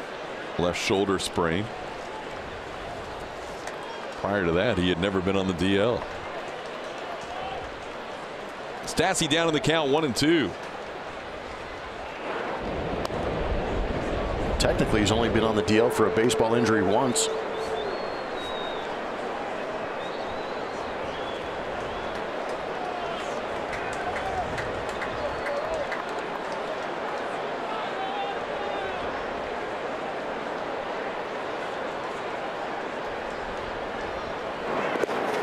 Bounces away. Reddick's going to try and advance. Hundley's throw not in time. Josh gets in there with a head first slide.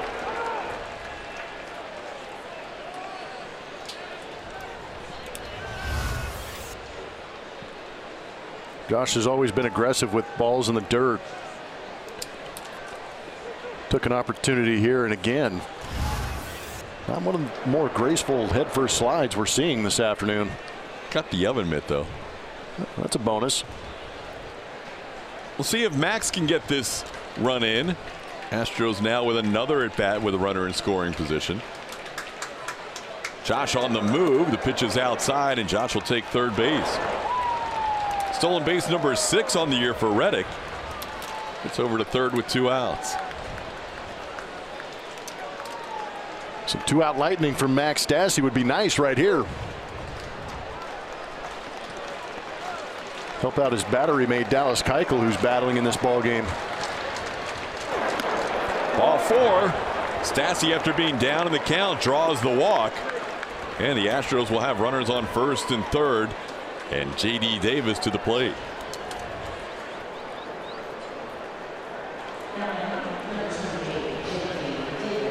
J.D. has hit a couple of soft ground balls to third base today. Opportunity for J.D. to pick up a big hit here in this 1-0 game.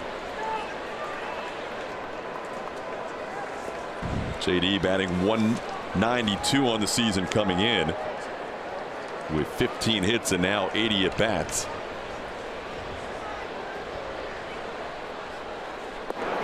Down and in, almost gets away from Hundley. Josh Reddick will be alert at third.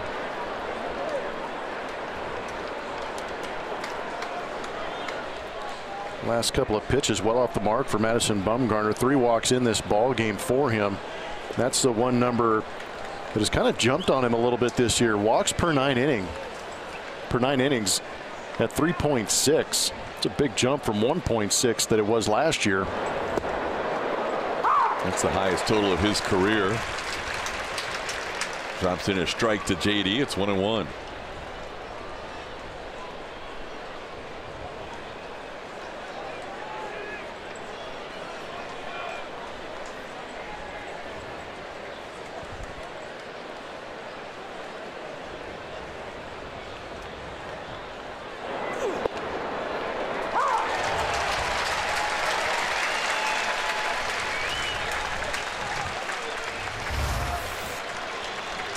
Heard a little bit of an oomph out of Madison Bumgarner, really wanting that strike too, getting up to 92 miles an hour on that inside corner to lock up J.D. Davis, but he's still got 1 strike left to work with.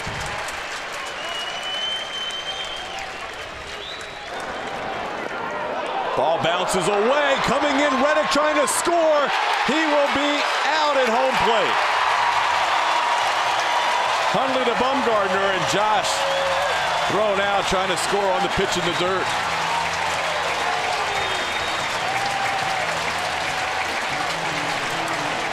Josh trying to be aggressive. This one doesn't get away from Hundley enough. Bumgarner, decent athlete, hustling in there to make sure that Josh Reddick gets nowhere near home plate.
Tough angle for him to get that read, but he saw the ball get away from Hundley, and I'm sure he was hoping it got further away. But Hundley was quick to get to it and give a really good feed to Bumgarner to get that out. But that's an offense that's struggling, trying to force the issue a little bit. Josh did a good job advancing in that inning to third base, but then couldn't score on that pitch in the dirt. And we're still in a 1-0 game here with Brandon Crawford at the plate. Brandon doubled and scored the game's only run in the second inning. He's got the Yulee hot cold zone a little bit. Yeah, kind of odd that you can beat a guy right down the middle.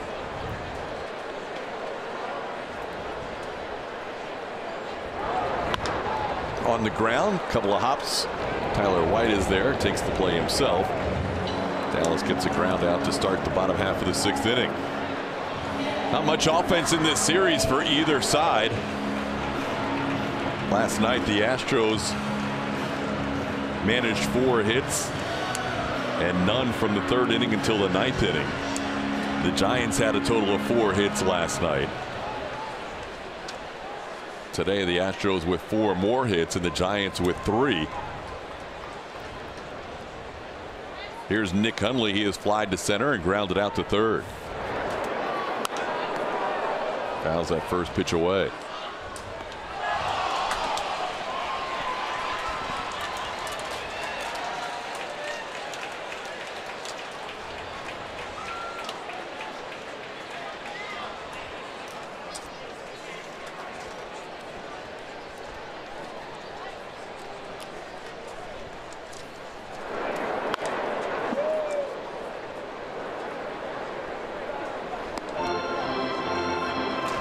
Both teams with a day off tomorrow. The Astros will head back to Houston after this game and get ready for 4 with the Seattle Mariners. Giants with an off day at home tomorrow, and they'll begin a 4-game series with the Pirates beginning on Thursday. 1-2 the count. Seattle playing in Texas later on tonight.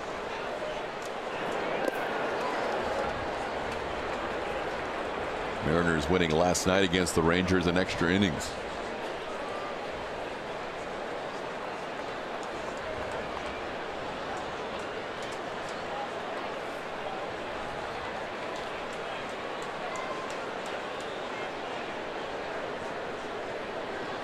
Mariners have a night game tonight against Texas, then a day game tomorrow before beginning that 4-game series at Minute Maid Park on Thursday.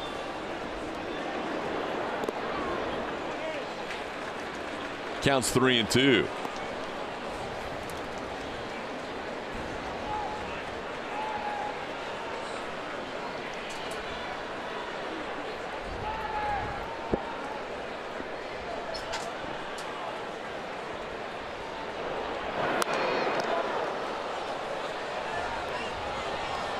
And when the Astros get back home, that's a big matchup on Thursday. James Paxton has pitched as well against Houston the last 2 years as anybody against Justin Verlander. Yeah, that could be a tough afternoon for offenses. James Paxton has been phenomenal against the Houston Astros, and Justin Verlander is continuing to strike out hitters at a pretty good rate. Jake Marisnick puts it away. Huntley and Keuchel with a good battle, won by Dallas, 2 outs in the 6th. This week on Astros Bases Loaded, we will look back at the Randy Johnson trade 20 years ago. Charlie Morton will relive the last out of the World Series, and Mike Stanton executes the perfect pickoff move. All that and more on Astros Bases Loaded after the game, only on AT&T Sportsnet. 2 outs, bases cleared, and Austin Slater will be the batter.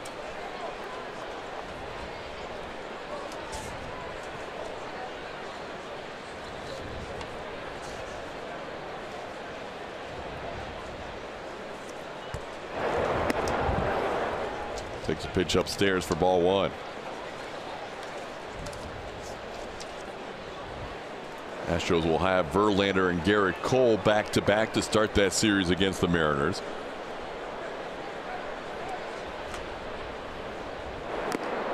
Lance McCullers Jr. had been working in the rotation in between those two, but with Lance going on the DL, it'll be Verlander, Cole, Charlie Morton, and Dallas Keuchel in that order against the Mariners. Astros will see 2 lefties and 2 righties in that series. Slater fouls one back. It's 1-2.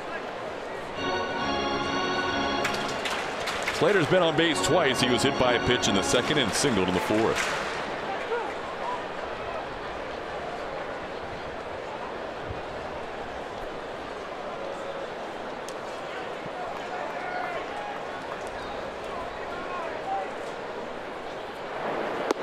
Called 3rd strike. Dallas Keuchel picks up a 1-2-3 6th inning. Dallas with 5 strikeouts in this game. 1-0 San Fran.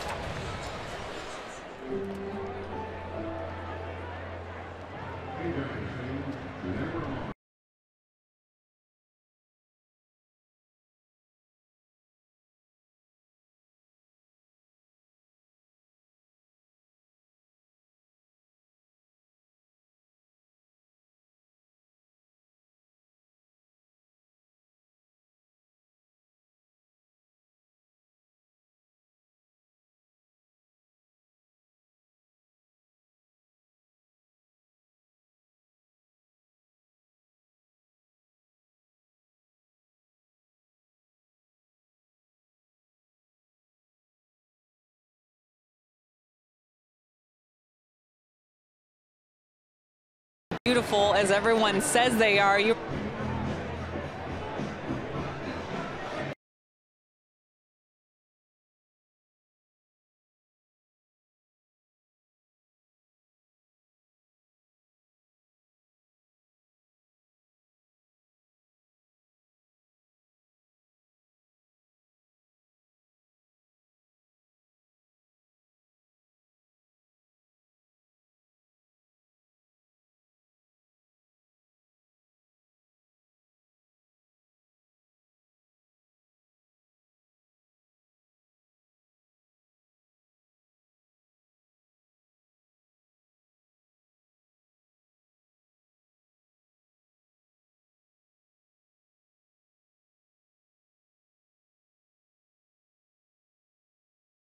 before they make their way back to this ballpark, so I had to make sure to get up here and check out the views for myself before we left town, and they are as beautiful as everyone says they are. You were looking at the Bay Bridge and Treasure Island there, and if you're sitting in this section, you have a great view of McCovey's Cove. You might even see a splash hit or two. There's usually a few of those each year. And then China Basin as you make your way around, and if you look and see where the cranes are out there, that's where the new home of the Warriors will be. It's awesome up here, guys. Great views. McCovey Cove, always a target for left-hand hitters through the years. As J.D. Davis tries to go opposite field, but sends this one in the air to Andrew McCutcheon for out number 1. One Astros hitter reached McCovey Cove. Big Puma got there. One current member of the Astros, although he's on the DL right now, also it went into the Cove. Brian McCann. Pretty legit McCannon ball getting into the water. Jake Marisnick will bat. Dallas Keuchel due up third in this inning. Astros have bullpen action going. One of those cases where Dallas pitch count not quite as high as AJ would normally lift him, but in this National League ballpark, Dallas will be pinch hit for as Jake sends one to left field. Coming on Slater, he'll play it on a hop. Jake Marisnick is on base again. Jake was intentionally walked his first time up, and a double and a single today. Jake 2 for 2 with a walk. Been swinging it since that recall.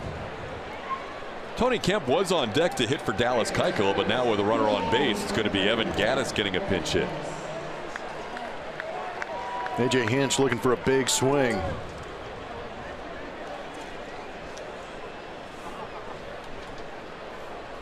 Gattis will pinch hit for Dallas Keuchel. Keuchel goes 6 innings today. Allowed just 3 hits. He did walk 3.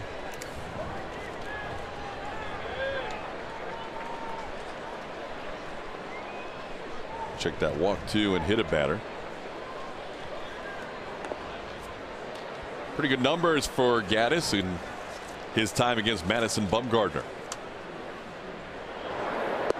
Swing and a miss. Evan has been relegated to just pinch hitting on this second and third leg of the 3-city road trip. The games in LA and here in San Francisco. Last night faced Reyes Maranta out of the Giants bullpen. The game before had to face Jansen out of the Dodgers bullpen. 1-1 the count.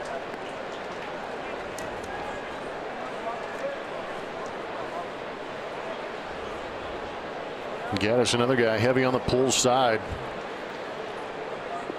Been driving in a lot of runs. That he had a great month of June, but a lot of that elevating to the pull side.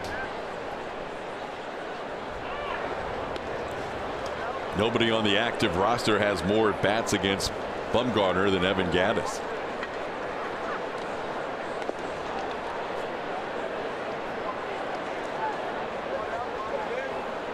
Last time he faced Bumgarner in 2015, he did have a hit in that game, and that hit was a triple. The year of the triple for Gattis, when he matched his number with 11 of them. Good take by Evan. Curveball never got back to the plate, but it just the optics of it fooled the umpire.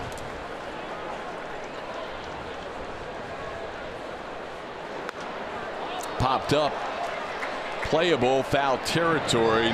Nick Hundley puts it away. Gattis pops up for out number 2.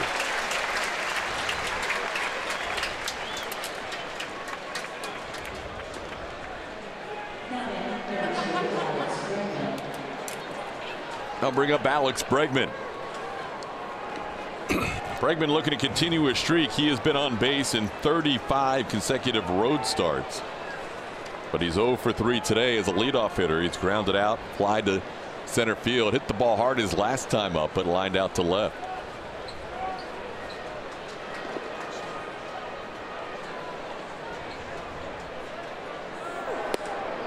Tony Sipp has been joined by Joe Smith out in the bullpen for the Astros. Giants will have their 7, 8, and 9 hitters due up.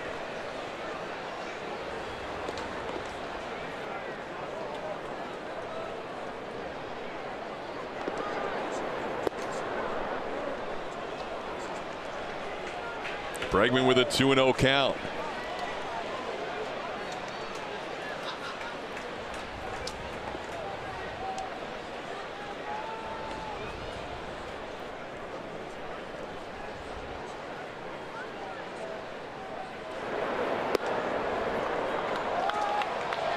Bumgarner an extra look in on that last pitch. Felt like it was a strike. Instead it's 3-0. Well, he got the call earlier against Evan Gattis. That was very similar to that pitch to Evan, not getting the call this time, and that's probably why Bumgarner was questioning whether or not that was a ball or strike. Bumgarner approaching 100 pitches on the day. There's a strike to Bregman. It's 3-1. Alex never facing Bumgarner prior to today. But he should have a pitch to hit here, you would think, at 3-1. Fouls it away, and he is mad at himself. Yeah, he guessed right, got the pitch he wanted to drive and missed it. He loaded up and saw it, and you could see the reaction on his face was, oh.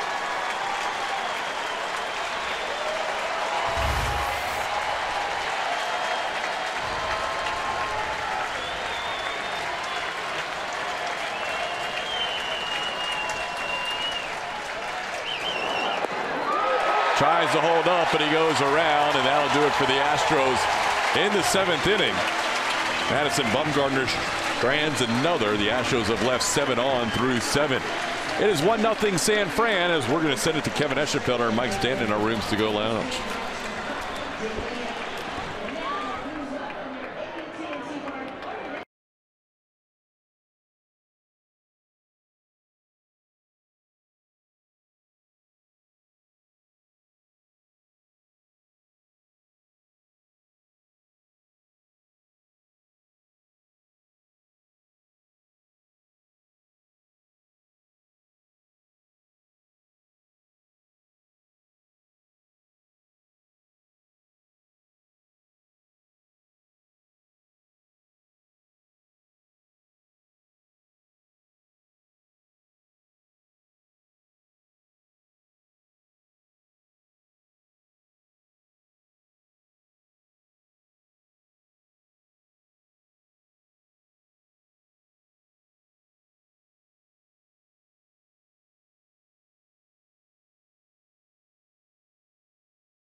Sportsnet app from iTunes or Google Play, or visit attsportsnet.com to stream on your computer. Log in with your cable account and you're all set. Available for those with AT&T Sportsnet and your TV subscription. Blackouts and territorial restrictions apply. Astros going to their bullpen now. The dugout's a little more crowded here in San Francisco, with the bullpens being near the warning track, really on the field of play.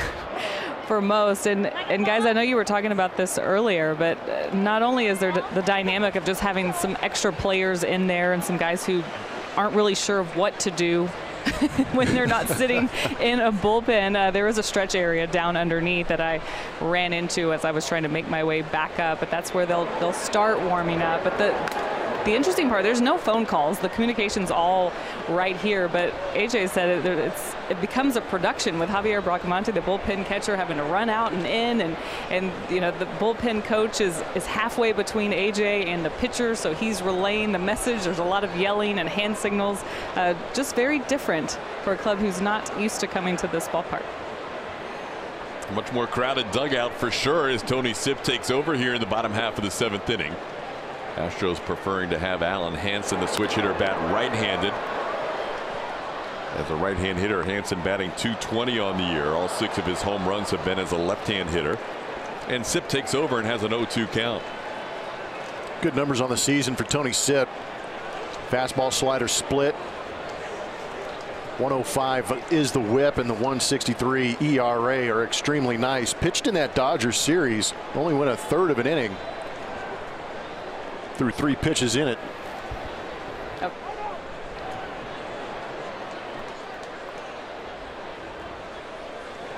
Sipp taking over for Dallas Keuchel. Had a nice outing today. Dallas deserving a better fate. 6 innings of 3-hit, 1-run baseball. Keuchel lifted for National League rules as he's taken out for a pinch hitter after 87 pitches through 6. Dallas walked a couple, hit a batter, and struck out 5.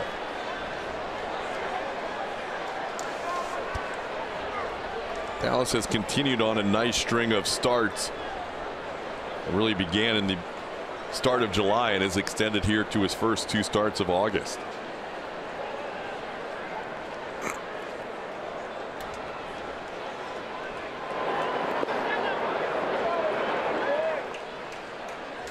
It's 6 out of the last 7 for Dallas that have been quality starts.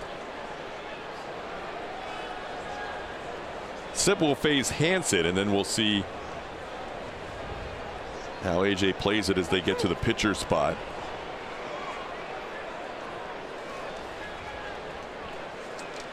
Sipp will face Steven Duggar as well on deck, and then we'll see who Bruce Bochy calls on as a pinch hitter with Joe Smith warming up. Like the effort from Tony Sipp on that fastball down and away, didn't get the call.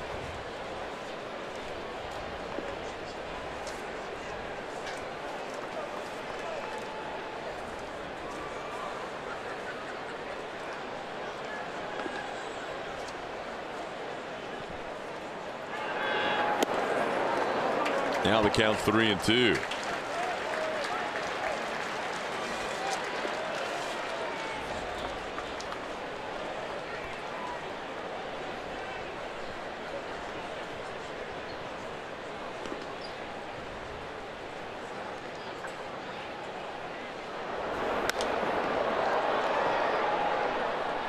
Hansen stays alive. Alan Hansen entered this game with an 0-2 count on the batter Chase Darno after Darno fouled a pitch off his left knee. Hansen would strike out to end the 4th inning. This will be his first official at bat. Darno credited with the strikeout after vacating an 0-2 count.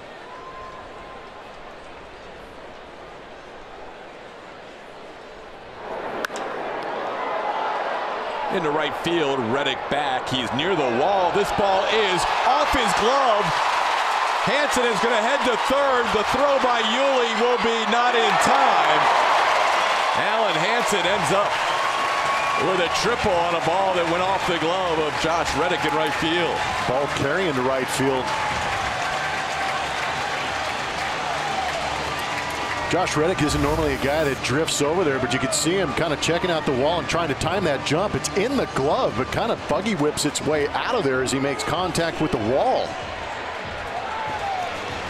Didn't really get back to a point where he tried to jump up and make that play. Alan Hansen on the move. As soon as he sees that ball on the ground, he realizes he has an opportunity to get to third base. It's a big leadoff hit. Hansen's 3rd triple of the year, his first as a right-hand hitter. Now the infield comes in with nobody out, and Steven Duggar the batter.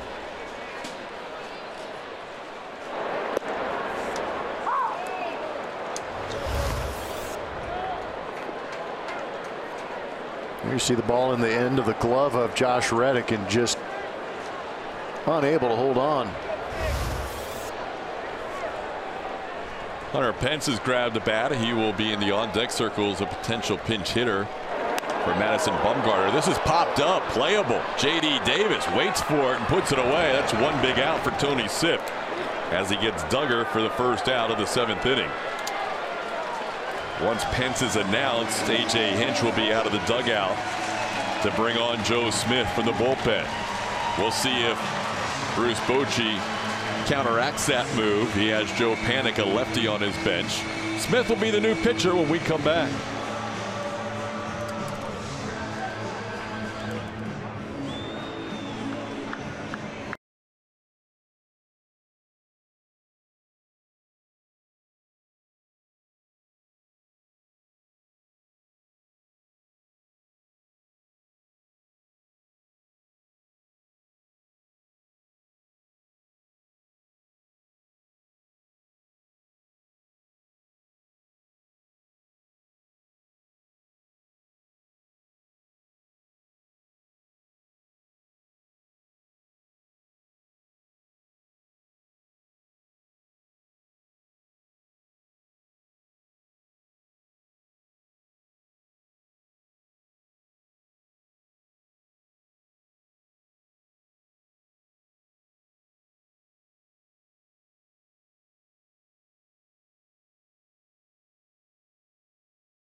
Priority access. For more information, visit astros.com/season tickets or call 1-877-9-ASTROS.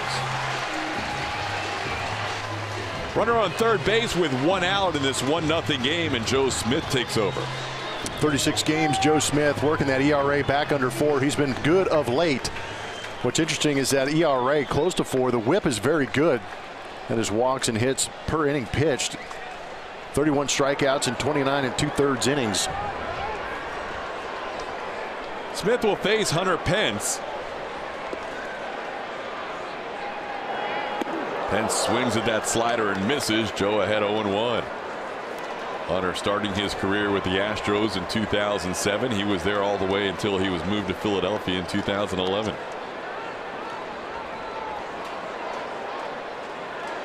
Traded by the Astros on July 29th of that year. Holds up on that slider. It's 1-1.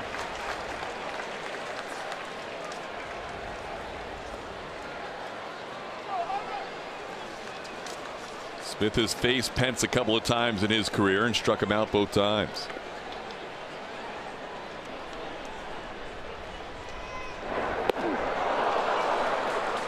Having trouble with that slider. It's 1-2. Yeah, it's a good pitch, and you know that Hunter can go out and hunt the fastball in his career. Very good fastball hitter, but that slider from that arm angle from Joe Smith has proven to be pretty tough here early on.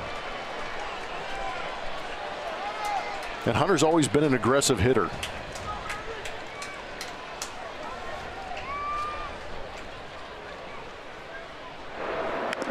Just a piece to stay alive. Smith going back to that slider, and Hunter just barely got a piece of it. The question is, how many times does he go out there until he feels comfortable to bring that fastball inside?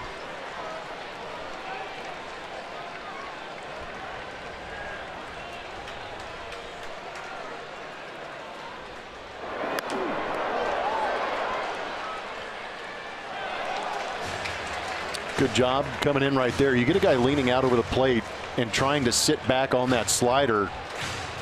It's a good time to rush that fastball on the inside corner. Hunter Pence did a pretty good job of actually fighting it off.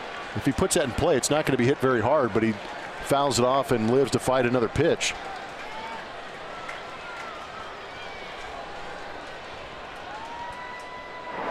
Swing and a miss. Joe Smith strikes out Pence. Big second out of the inning. After an opening triple by Allen Hansen, a pop-up, and now a strikeout. And there's 2 outs. That's why the Astros like guys that can go out there and get the swing and miss. But this is a very good sequence from Joe Smith, veteran reliever coming in, understanding the scouting report and executing the pitches nicely. Slider starts on that outside corner and breaks away, and our Mattress Firm Supermo gives you an idea how tough it is to lay off. Now here's Andrew McCutchen facing Smith. These 2 guys have matched up 5 times. Smith has had him grounding out 4 times. The other time he walked him. Ahead of the count, 0-1. Astros trying to do to the Giants what Madison Bumgarner has done to them all game. And to strand a runner at third base or in scoring position. 1-1 the count. That was a pretty good pitch. Wow. Better pitch than I even thought. Pitch number 2 on your MD Anderson strike zone was called a ball.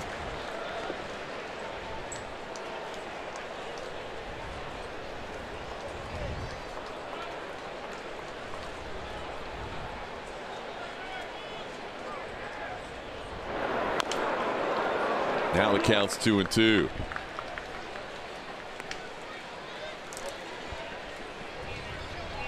There have not been many scoring opportunities in this series for either side.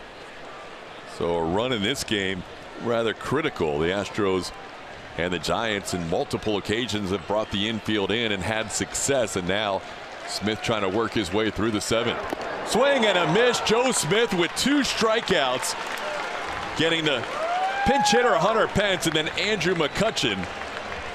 Big job by Joe Smith out of the pen.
Marwin Gonzalez has got some West Coast magic on his side. Remember that one back in the World Series Game 2 off Kenley Jansen, setting that dugout afire. Big home run to tie that ball game up.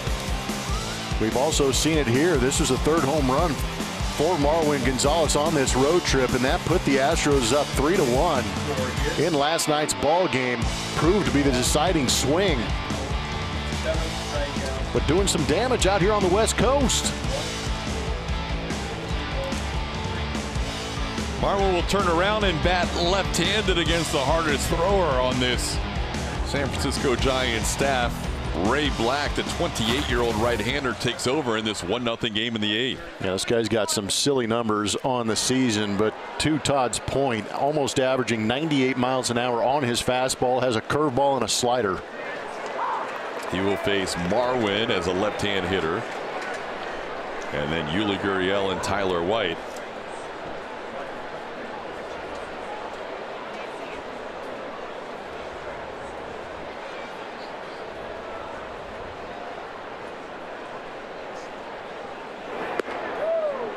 Marwin takes a pitch that just missed. It's 1-1. Black has had a series of injuries throughout his career. Kind of slowed his progress to the big leagues, but here he is at age 28, and he is off to a phenomenal start with the Giants. Marwin fouls one back. It's 1-2.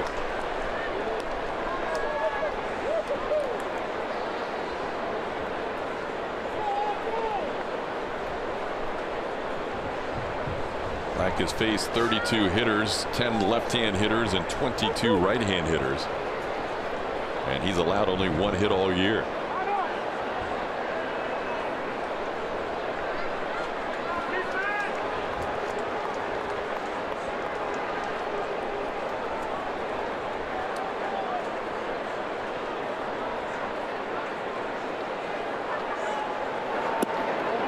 No chase by Marwin there. It's 2-2. It was a pretty big hit he gave up, though. Yeah. 3-run home run. 3-run home run in his big league debut, and scoreless in his last 10, including 10 1/3 consecutive hitless innings. Marwin, though, going into left center field. That ball's going to be down and all the way to the wall.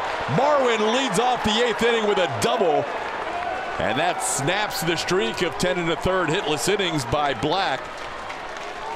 Astros with another runner in scoring position. Great swing by Marwin, going the other way with a hundo. That was just a beautiful swing from Marwin. See, it really seems to be dialed in. Some more West Coast magic leading off with this double here in the top of the 8th inning, trying to get something going for these Astros. This is the middle part of the order coming up. Yuli Gurriel 1 for 3 today.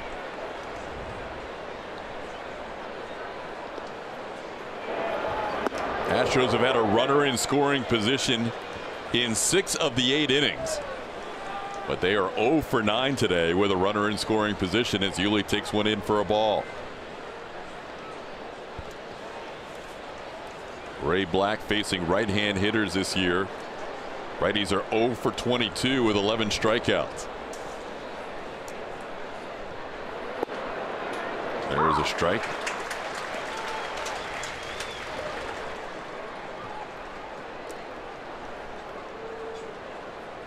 Yuli has that swing that allows him to really drive the ball towards right center field. He'll be thinking about trying to hit the ball the other way to move Marwin along. That is fouled and catches Hundley. It's 1-2.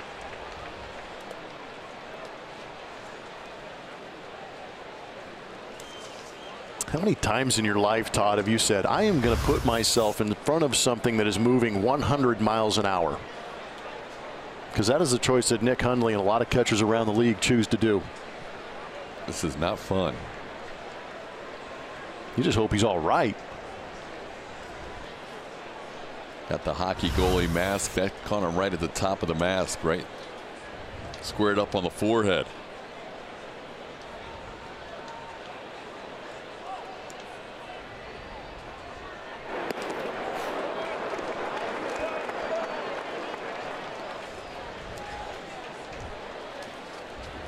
Buster Posey had a scare with the concussion protocol in that series against the Diamondbacks.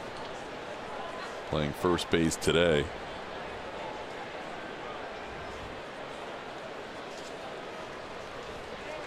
Mentioned Black's numbers against right-hand hitters. He has walked 5 batters this year. They've all been righties.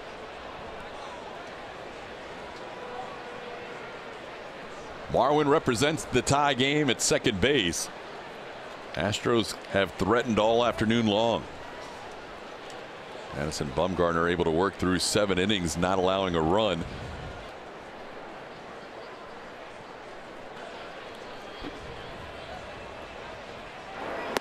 Swing and a miss. Gurriel goes down on strikes.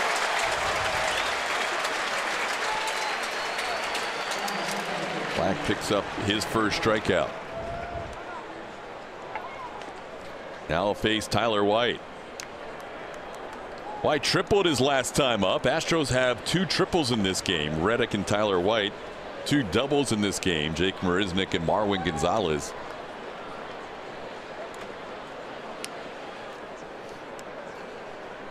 White's also struck out a couple of times. He's 1 for 3.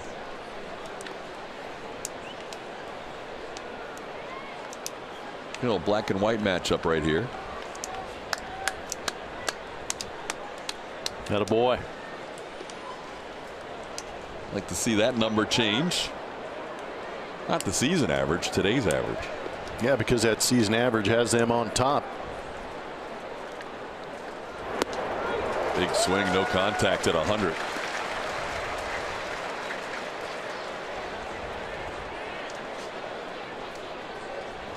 Missed most of last year, did Ray Black, with a bone spur in his right elbow.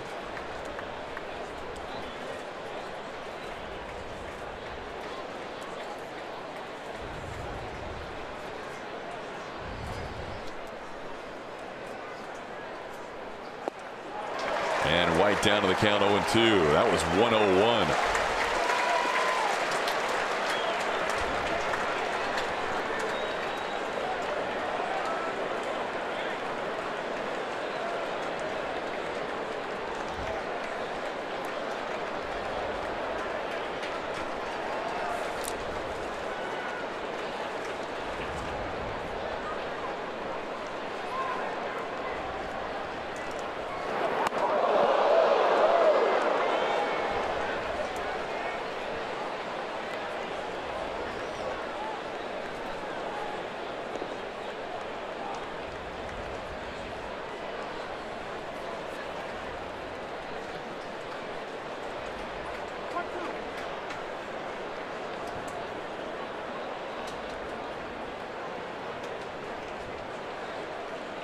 It's tough to think mechanics when you've got a guy out there rushing the ball up there at 100+ miles an hour.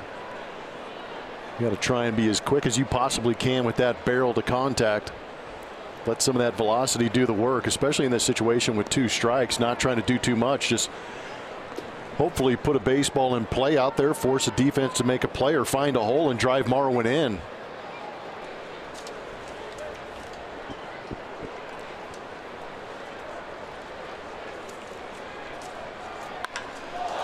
This ball sent to left field, high in the air and deep, all the way back. Slater at the wall, gone!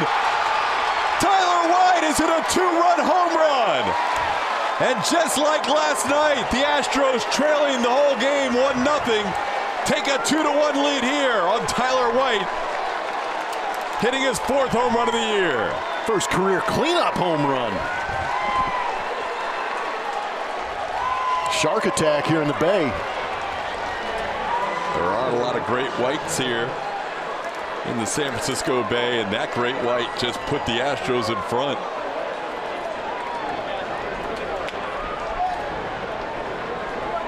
Did a good job of getting quick to the baseball. Saw a couple of those fastballs, timed it up. Wow. That is the first hit Ray Black has allowed against a right-hand hitter in his career. He had retired right-hand hitters this year at an 0 for 23 clip with 12 strikeouts before that Tyler White home run. Came in at 99.1 miles an hour, left the ballpark at 100.6. On this road trip, Blummer, we have seen Zach Duke allow his first home run of the season. We have seen Will Smith allow his first home run since 2016. And we just saw Ray Black allow his first hit to a right-hand hitter. Astros are beating the odds. And with some of those key guys on the shelf, that's all you can expect from these guys. They're not going to go out and just pound away and put up 10 runs every ball game. They're going to have to get some timely hitting, and they have definitely gotten that timely hitting on this road trip. Tyler took two of the biggest swings we've seen from him all year long, the first two pitches, and he was down in the count 0-2.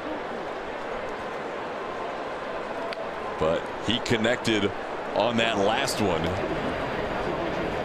and sent it just a few rows away from where Marwin Gonzalez hit his 3-run home run the night before. Josh Reddick lifts one into left field. Slater will have a play on this, and there's 2 away. Watch how quickly Tyler gets to this. There wasn't much of a load. He just stayed nice and compact, but once he got to the connection point, just launched through that swing. Enjoy this majestic ride into the left field seats.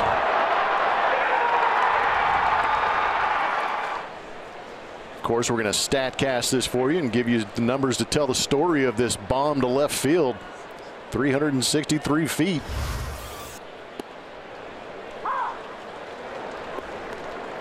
Those 2 home runs not too far apart from their landing area. Marwin's 3-run shot last night giving the Astros a 3-1 lead, and Tyler White's 2-run home run today. Here's Max Stassi. Stassi takes one inside for a ball. It's 1-1. Please turn the other way, Max. Don't open up to the pitch. Turn your back to it. Guy's throwing 100. Max walked his last time up. And grounds one up the middle. That'll be a base hit. Well, just like that, after an 0 for 23 stretch against Ray Black by right-hand hitters by the rest of baseball, the Astros with back-to-back hits from right-hand hitters. Tyler White the home run, and now Max Stassi the single. Black was able to get Yuli Gurriel earlier in this inning. Astros had Colin McHugh up for a while. He'll be joined now by Ryan Presley. A couple of right-handers warming up for the Astros. Here's J.D. Davis. If J.D. can come up with a big hit here, returning to close to where he grew up. J.D. fouls one back. J.D. Davis went to Elk Grove High School here in California. He was named the NorCal Player of the Year in his junior and his senior years before attending Cal State Fullerton. In this game, a couple of ground outs and a fly out to right.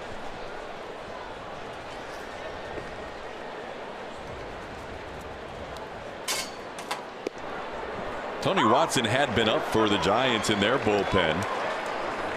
They elected to stay with Ray Black to face Josh Reddick. The Astros have J.D. Davis, a right-hand hitter, Jake Marisnick, a right-hand hitter. 0-2 the count to J.D. And he tries to hold up, but he goes around. J.D. will run it out, and Hundley will make the throw, and that'll do it for the Astros. But a 2-1 lead. The great White lurking in the bay got himself a pitch he could get to and launched it into the left field seats. Astros relying on big hits on this road trip. Got one from Tyler White. That's right. Pump that fist. 2-1 Astros.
Astros have their first lead of this game. 2-1. We head to the bottom half of the 8th inning, and Colin McHugh will take over.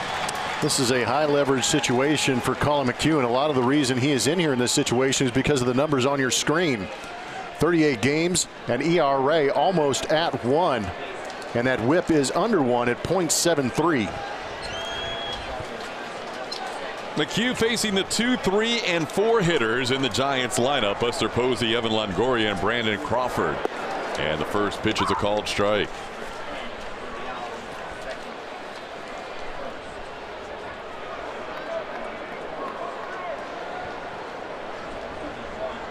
Posey has struck out, grounded out, and walked.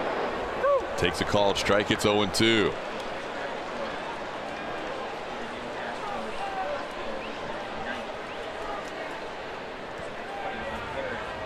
Tony Sipp, Joe Smith pitching in the 7th inning, and now Colin McHugh in the 8th. Posey stays alive.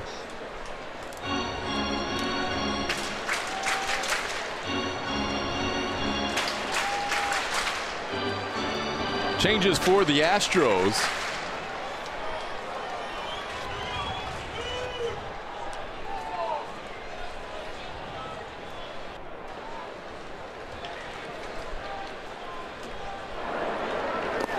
Outside, it's 1-2. Gilly Gurriel's actually shifted from second to first base. Marwin has moved in from the outfield to play second base. There's Yuli at first. Marwin from left to second. Derek Fisher out there in left field. A little bit of an updated version of the Cupid Shuffle. 1-2 pitch, just reaches out and rolls one towards short. Bregman has to hustle the pick at first. Yuli can do it all. He robbed Bumgarner on a play earlier up the middle, and now he picks one on his first chance at first base. That's a big play, keeping that leadoff runner off the base paths. Yuli's showing some versatility on this road trip. We've seen him at second base, third base, now first base, making a nice pickup. Didn't look as if Alex Bregman had the greatest of grips on that baseball. This would be a better look. Kind of fumbled it on the way up. Actually lucky to hold on to it and get it in the direction of first base, but Yuli picked him up. Now McHugh facing Longoria, drops in a nice breaking ball for strike one. Longoria 0 for 3 today, a couple of ground outs and a fly out.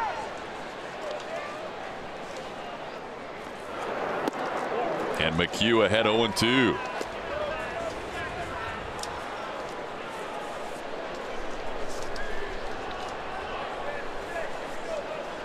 Yuli continues to play well over at first base in this season. 27 of 30 on those picks over at first base on the year. That is amongst the best in the American League.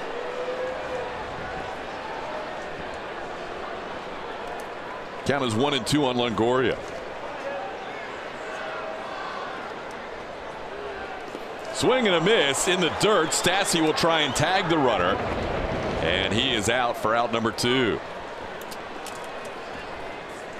The Astros and Mariners face off this Saturday, and 10,000 fans in attendance will get a Carlos Beltran 2004 playoff bobblehead presented by Houston Methodist. For tickets and info, visit astros.com/promotions. A.J. Hinch out to talk with Colin McHugh. He will leave this game after retiring both batters he faces. McHugh gets the job done, getting Posey and Longoria, with Brandon Crawford coming up to bat. Ryan Presley will be the new pitcher when we come back.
one of the relievers acquired by Jeff Luhnow to help out this bullpen in 54 games between Minnesota and Houston. He has thrown in 52 innings and has 74 strikeouts. He is a high spin rate guy with his fastball, his slider, and his curveball, which leads to high swing and miss. Facing Brandon Crawford, who takes a called strike. Crawford has scored both of the runs for the Giants in this series, hitting a solo home run in last night's game. That was the only blemish against Charlie Morton's record. And then scored after a double in the second, came around on a base hit by Chase Darno. But he's down in the count here, 0-2. Presley coming out and getting ahead of the count.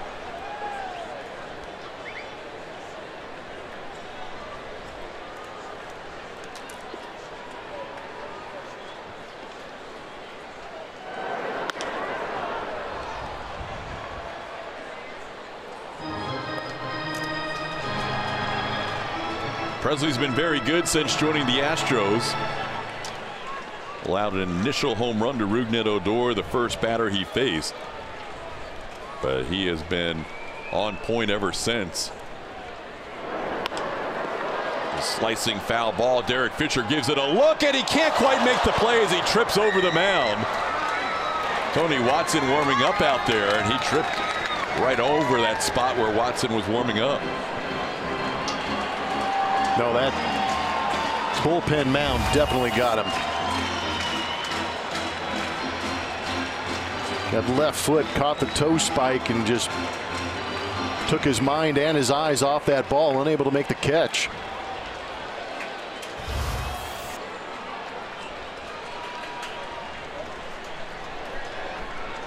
Crawford has never faced Presley before.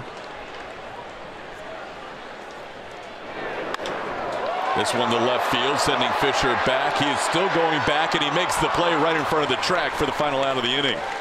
Astros will take a 2-1 lead into the ninth.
Talking road trips all day on Twitter Tuesday, but our Stro poll, we wanted you to pick your division for the ultimate Astros road trip, and you are going with the AL East over the NL West with 60%. All right, East Coast over West Coast. Oh, more tweets. Nothing like a last-minute 13-hour road trip. Get in the car. Let's go. Let's do this. Kauffman Stadium picture, Fenway and Yankee Stadium the past 2 years, but AT&T remains my favorite, says Rob. We go to the slide. Yeah, what about that slide? It's dangerous. We've had a lot of people on Twitter ask why Julie Morales did not partake in that slide in the Coca-Cola bottle. Well, I did a little research. It's not and safe. Learned it wasn't exactly safe, right? There's been some injuries over the years. Yeah, we do not want to risk Julia Morales for the slide. I do not want to go on the DL. So I'll just look from afar. Jake Marisnik rips one, caught by Evan Longoria. I'll tell you something, though. That was the first time Jake was retired today, and he's hitting the ball well on this road trip. He has been swinging the bat well, always playing good defense throughout the year, but getting his chance, second or third chance up here in the big leagues and hitting the ball hard, unfortunately, within the vicinity of that outstretched arm of Evan Longoria. Derek Fisher, who came on as part of a double switch last inning, will hit here with 1 out and nobody on. Fisher just back from AAA Fresno with George Springer going on the DL. Struck out as a pinch hitter in last night's game.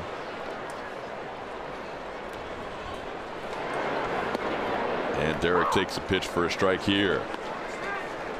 Tony Watson on for the Giants here in the 9th inning. Taking over for Ray Black. Tyler White winning the matchup, first right-hand hitter ever to get a hit against Black, and it ended up being a home run. And right now the difference in this game, in a 2-1 game, Hector Rondon warming up in the Astros bullpen.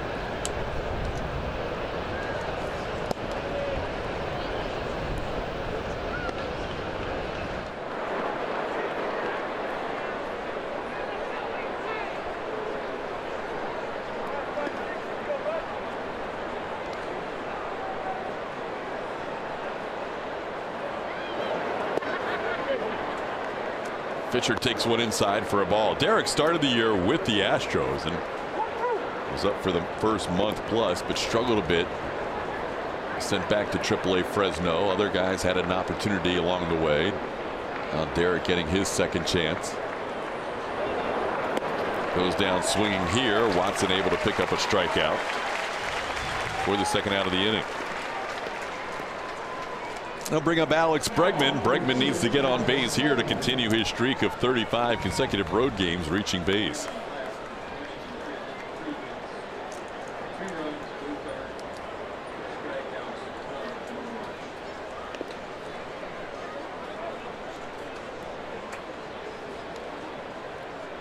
Looking ahead to the Giants in the 9th inning, they will have the 5, 6, and 7 hitters due up. Nick Hundley, Austin Slater, and Alan Hansen, with Hector Rondon warming up. Bregman ground out, fly out, line out, and struck out his last time up.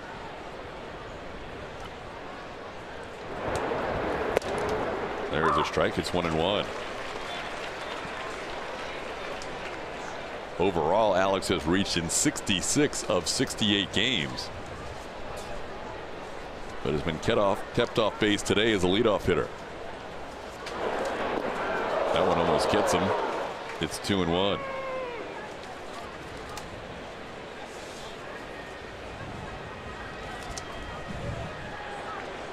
Great White never settle. Fans hanging out here at AT&T Park. Pretty good duo right there. JJ and CFM. On the ground, backs up Longoria. Crawford tries to recover. Bregman is safe. Alex Bregman reaches base. Whether it's a hit or an error, he's on base for the 36th consecutive road game. He's a 2-out base runner here in the 9th. Hit the ball hard. One big hop and then put Evan Longoria on his heels trying to play that in between hop, and he continued to hustle because Crawford was right there backing him up. Ruled a base hit for Bregman. Beautiful. I'll make Alex feel a little bit better about his afternoon, although he would have felt good either way as long as his team gets the W. Here's Marwin. Marwin continuing to have a fine road trip. Coming in, batting .308 on the road trip with 4 home runs and 6 RBIs. Marwin has been on base twice, has also lined out deep to center field and flied out to center. Marwin is 6 for his last 13 and really has looked locked in for this entire road trip. 1-1 the count.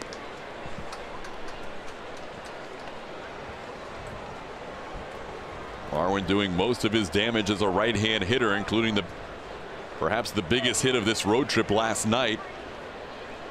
Tyler White right up there with the heroics today, but Marwin's was 2 outs in the 9th inning. Team 1 out away from defeat when he hit his 3-run home run. 3 of the 4 home runs on this road trip as a right-hand hitter.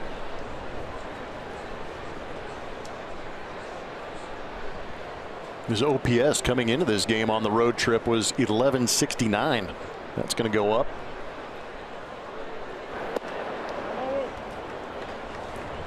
Two and 1 the count.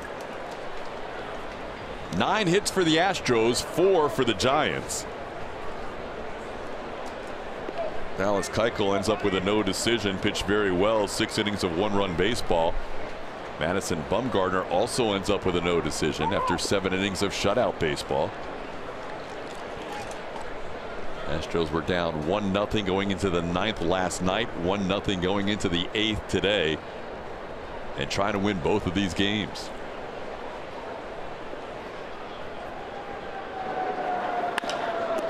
Back to the mound. Watson gloves it on one hop and flips to first for the final out of the inning.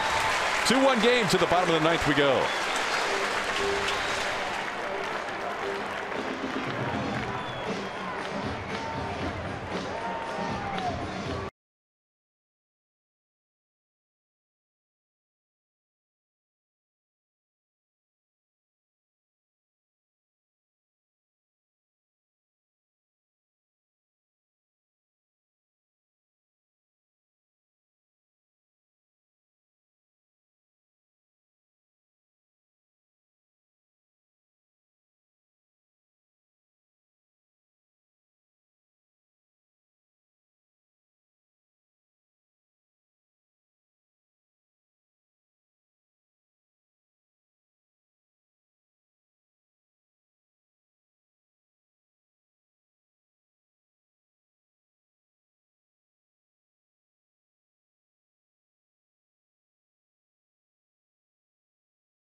Not overpriced. And by Jack in the Box. Try something different like Jack's Teriyaki Bowls for a limited time. The big blast in this game, the great white shark from the Bay Area here in San Francisco, giving the Astros a 2-1 lead heading to the bottom half of the 9th inning, and on comes Hector Rondon. Hector Rondon came on last night, picked up the save for the Houston Astros.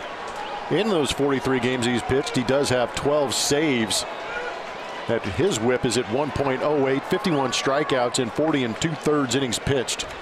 Faces Nick Hundley to lead off the bottom of the 9th, and Hundley first pitch swinging, fouls one back. Hundley has won all the previous matchups against Hector Rondon. Rondon has faced him 4 times, and Hundley is 4 for 4 with a double and a home run.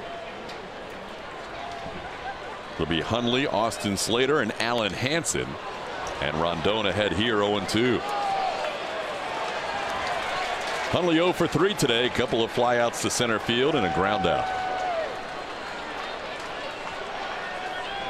Astros trying to put the finishing touches on a mini sweep of 2 games and finish off this road trip at 6-2.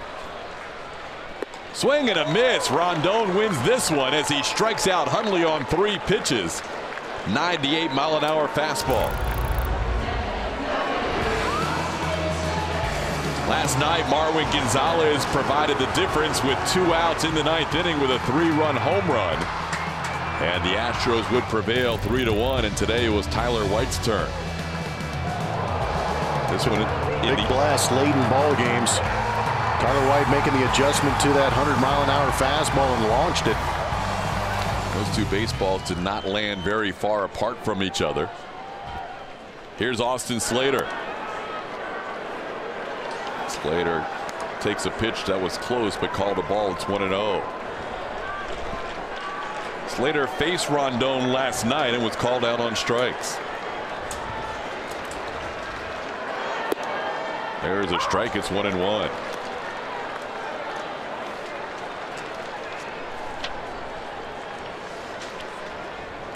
Rondon had perhaps his most impressive save of his Astros career on this road trip when he preserved the Justin Verlander 2-1 game against the Dodgers on Friday night ahead of the count here 1-2. Verlander picking up career win number 199 as Rondon retired Manny Machado, Justin Turner, Yasmani Grandal, and Cody Bellinger for a 4-out save. Followed that up with a save here last night. Did allow a hit to Brandon Crawford, but got through the 9th inning without a run, and now he's got 1 out and a 2-2 count on Slater. This was the count last night where he froze him for a called 3rd strike. This time he swings and slices one down the right field side. Reddick looking up. It's foul. Home run distance, but foul by about 15 feet.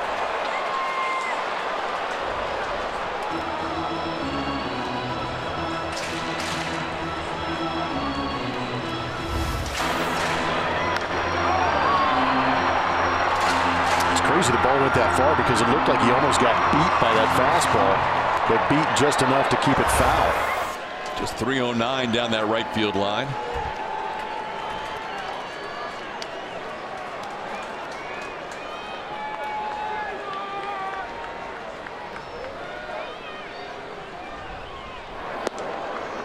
Now it's 3-2.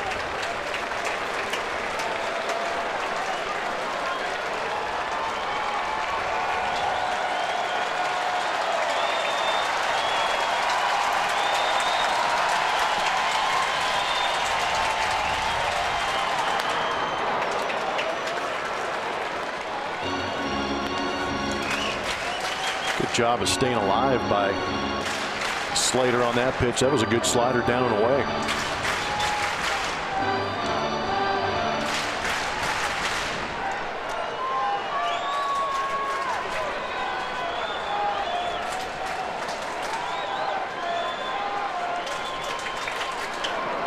Ball 4. Rondon walks Slater. Slater a 1-out base runner here in this 2-1 game. That'll bring up Alan Hansen. Hansen will turn around and bat left-handed for the first time. He struck out after inheriting an 0-2 count. That does not go to his credit. But then he tripled against Tony Sipp as a right-hand hitter down the right field line. Now batting left-handed against Rondon.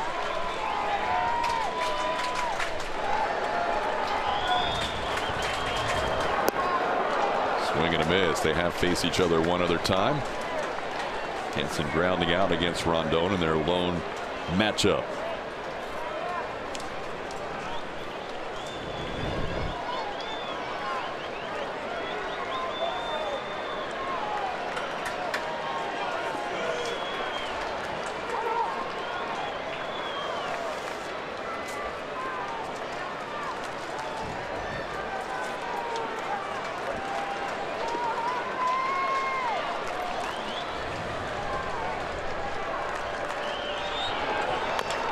Slowly hit down the first base line, and it will be fielded foul. Looked like Rondon had a shot at it, decided to let it go to Yuli, and by the time Yuli picked it up, it had just rolled foul. Some crazy spin on that ball. Originally, I think Rondon thought he had a play on that, and as he got into fielding position, it took another hop in front of him and spun foul. Right about here, he's like, I got it, and then all of a sudden it just took off. Yuli trying to keep his foot on the bag and stretch out to make the play and get the out, but it was foul by the time he had a chance.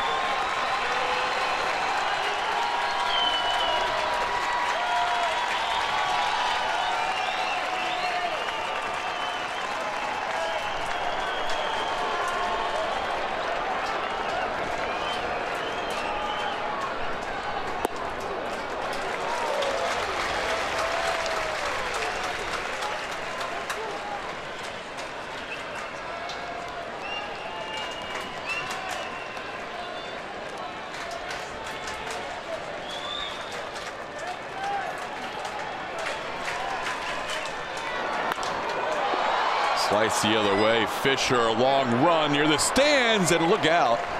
Fisher has had a couple of adventures over there near the mound.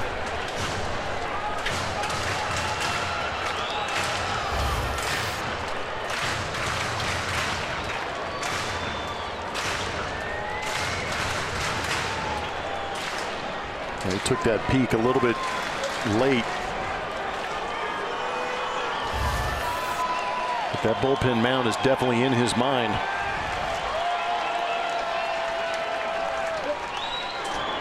Swing and a miss. Rondon gets the strikeout of Alan Hansen for out number 2. Good battle from Hansen, but Rondon comes out on top.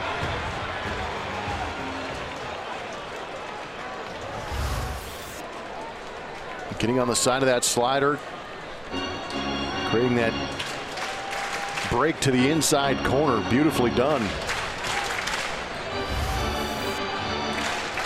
Now Rondon will face the 24-year-old outfielder Steven Duggar. Rookie made his major league debut July 8th. Now facing Hector Rondon with a runner on first and 2 outs in a 2-1 game. In the dirt for a ball, 1-0. Duggar just completing his first month at the big league level. 0 for 3 today, a couple of strikeouts.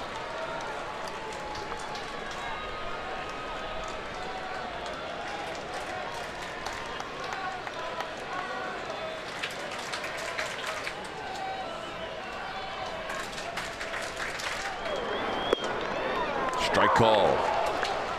Slater bluffed but did not run on that pitch. He is 4 for 4 in steals this season. Paint job at 97.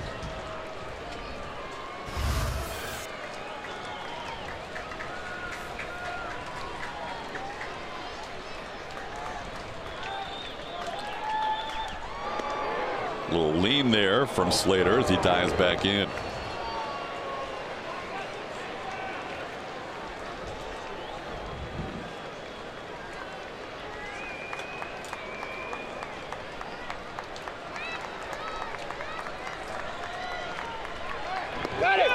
Close at first. Some Astros players jumping around in the dugout, thinking they may have picked off the runner for the final out. A.J. Hinch is going to see if his video guys have a look at this.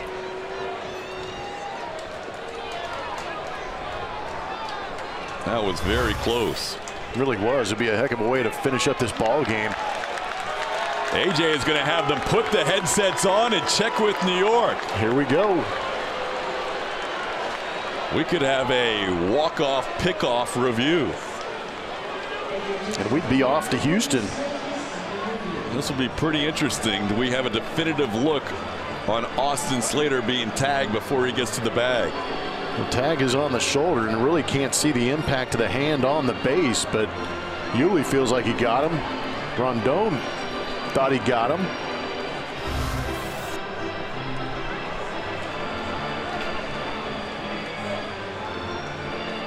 They just showed it on the big board here at San Francisco, and not really a reaction that you would anticipate from fans who thought a player was safe.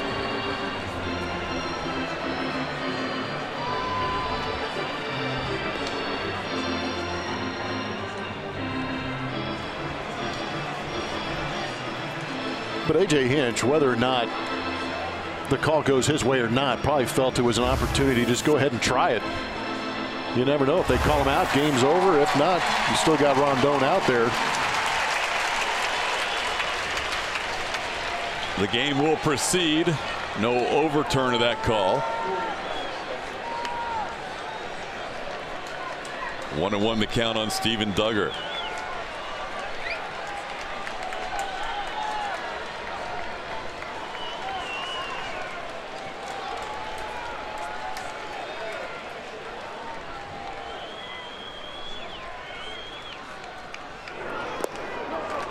Two and one.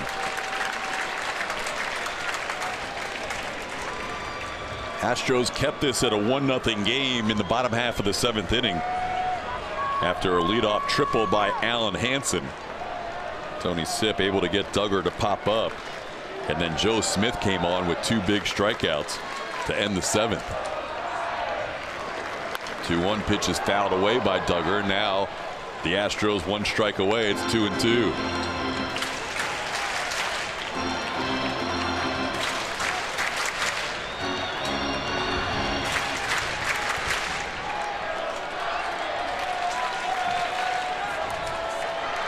Previous left-handed hitter against Rondon struck out on a slider inside. See if he tries to do the same thing here. Another close play at first. Rondon has picked the right time to throw over on Slater. He's been leaning a couple of times. Every time he leans, it seems like Rondon decides to pick.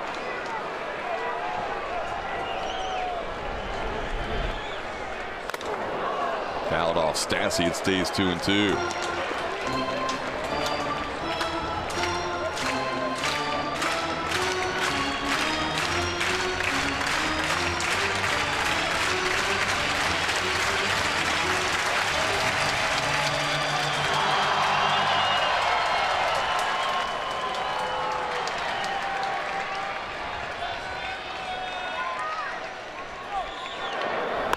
Up the middle, there is the shortstop Bregman to throw to first in time. The Astros win this game 2-1. Hector Rondon completes an entire road trip where the bullpen did not allow an earned run. Over 20 innings of work out of the bullpen and a 0 ERA, preserving this win for the Astros. They take a mini sweep of this 2-game series and finish 6-2 on this road trip, Blummer. Great pitching, good defense, and timely hitting. They don't have their horses in that lineup. They're winning some tight ball games now, which is nice to see. What a flight this will be with the off day tomorrow. The Astros 6-2 on this road trip. The Great White Shark comes through here in the Bay Area of San Francisco. Back with the post-game show after this.